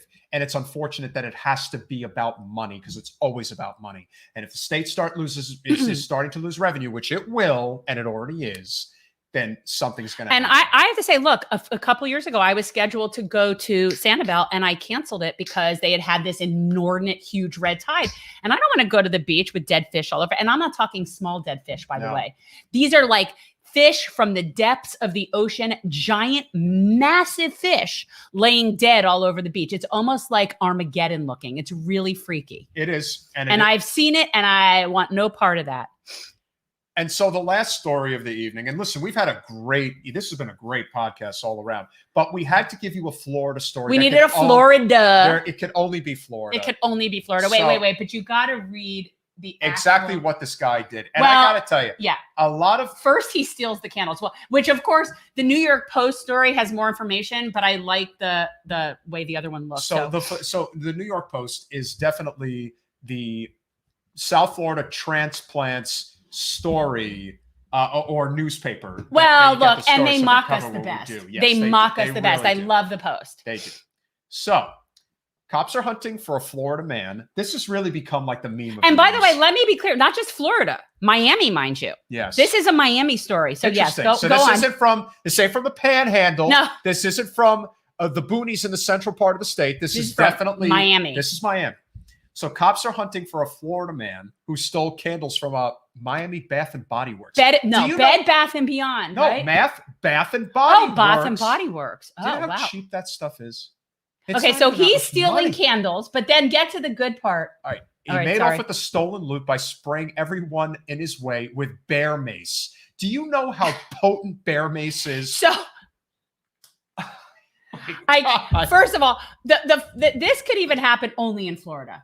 Yeah, you wouldn't think it would be in Miami, but it sounds like a what's Florida so funny story. is that there's no bears there. No, but there are a lot of bears in northern Florida. There are bears in northern Florida, but it's interesting to me that is the method of things. So yes, this gentleman ran out of the Bath and Body Works with stolen candles by spraying people with bear mace. The suspect robbed the Miami International Mall on Saturday and injured at least 30 people, including one who took a direct hit with the bear repellent to the face and needed to be hospitalized. It's like we're laughing about it, but it really isn't funny. It's demented. And this, again... Oh, my God. About 15 of the people sprayed were employees of the store. First of all, why does Bath & Body Works have so many employees at any given moment on their thing? I mean, God, you don't need that many people there at any one time. you know, we completely sympathize with people who are struggling, who do not have a lot going on in their life. No, And we know that there no, is you don't get to claim that for stealing candles at Bath and Body Works. And this is one of those stories where anyone who defends this and thinks that there's, oh, but he's desperate. Yeah, if he was stealing a few hamburgers from McDonald's, that would be something where you could say, all right, the person's desperate. They need to eat. No, the people that are stealing baby formula from the supermarkets are desperate. Yeah. This person is stealing candles and taking candles from Bath and Body Works. Good grief. Ugh. So anyway, that's our Florida. Let's hope he gets caught and he gets and he gets a friendly bear in prison. Oh, you know, he'll get a bear. He'll get or a bear will get him. A bear's going to get him in prison. A bear's going to get him. You get the idea. He's getting get by a bear. So Thursday night is a huge night. Yes, guys. We are going to be doing our Medicare for All Summit. It is going to cover, obviously, the Medicare for All marches on Saturday, and we will highlight all of them around the country. But this is also a very important conversation about why Medicare for All is necessary. Now, of course, we had the conversation about the statewide initiative in New York, and that is absolutely what we're pushing the hardest for. And I do believe that'll fall first. I agree. That's the major domino. Yeah. If you want to knock one over, I think the California legislature is too far gone right now. But I think New York has a real shot at this. And so this is the fight that we will obviously focus on. But on the national level, having the conversation and continuing the conversation about, number one, why it makes financial sense, and we'll be discussing that with Wendell Potter, who obviously is the known critic of the insurance industry because he was one of their top executives. And by the way, guys, before you might want to check out our interview that we did with Wendell Potter and just get an idea of who he is. He is extremely knowledgeable on how this industry works. And another friend of the show, Fidel Khabib, is going to be coming on and discussing how we're going to pay for it. How are we going to pay for it? Well, modern monetary theory, baby. The deficit myth. And I honestly could give this away to somebody because I have now become an audiobook girl. I hate to say it, but I have. But anyway.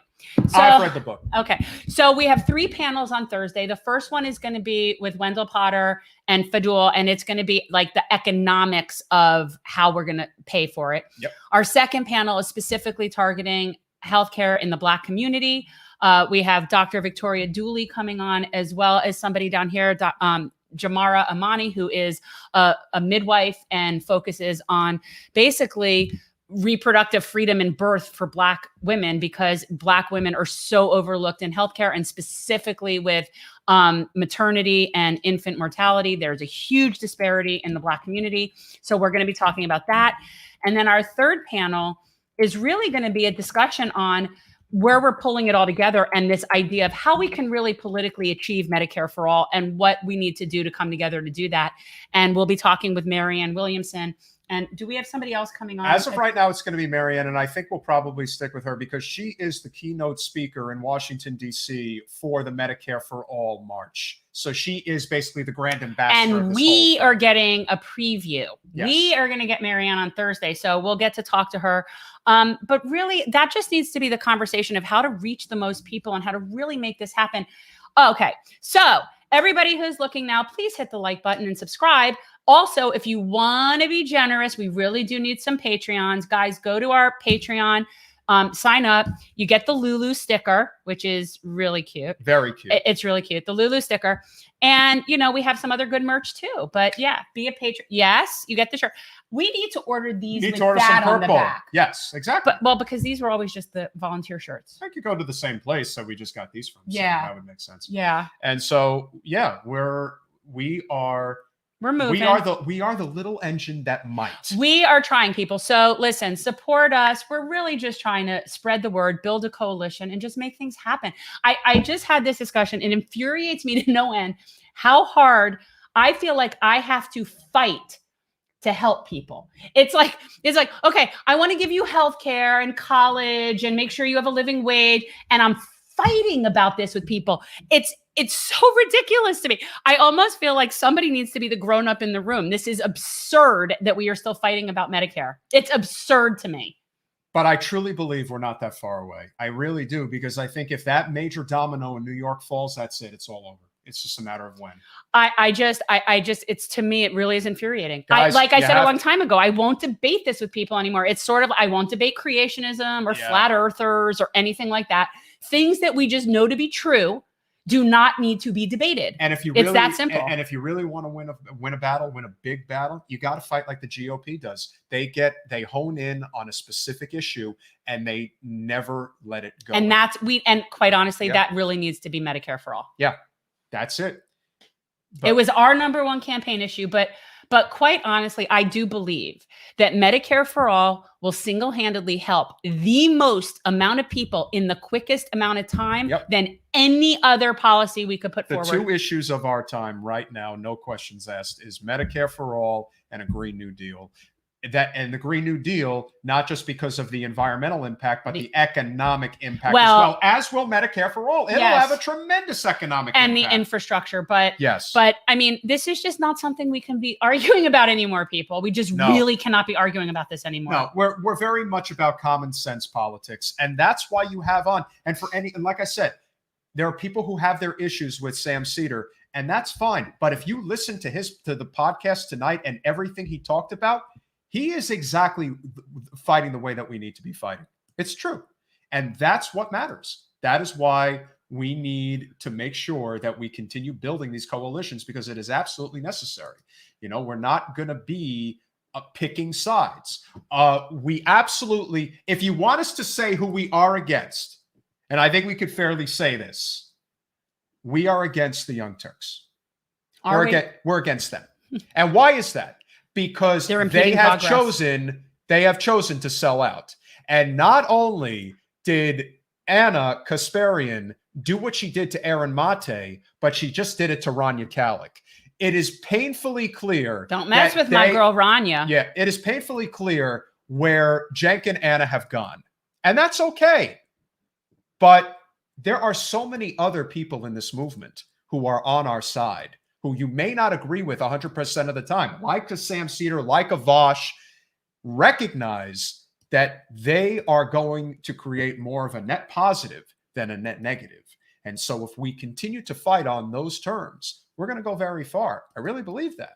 So with that said, please tune in Thursday night. Yeah, I was trying. I need to figure out how to share once I'm sitting here like a graphic, because I was wanting to share that.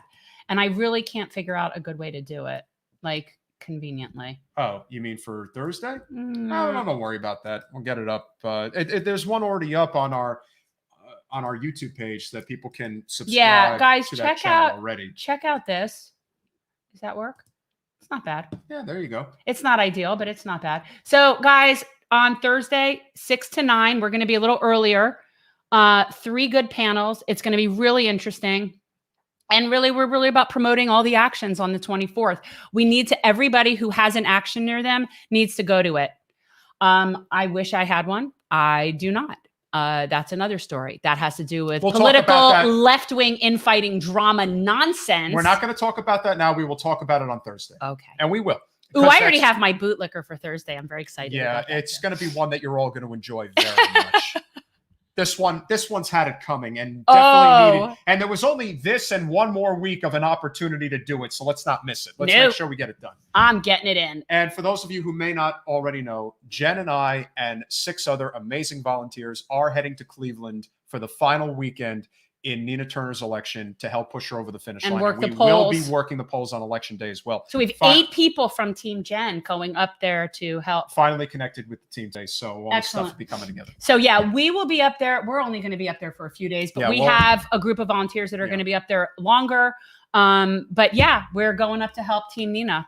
It's basically, I really want to be there when she wins. Yeah, but it's vitally important that we get her in. Yeah. And especially for anybody who would like to see her as potential President Nina Turner in 2028, you can't miss this opportunity. And if anybody ever wants to see there be a Jen again, yeah, seriously, that's a big step.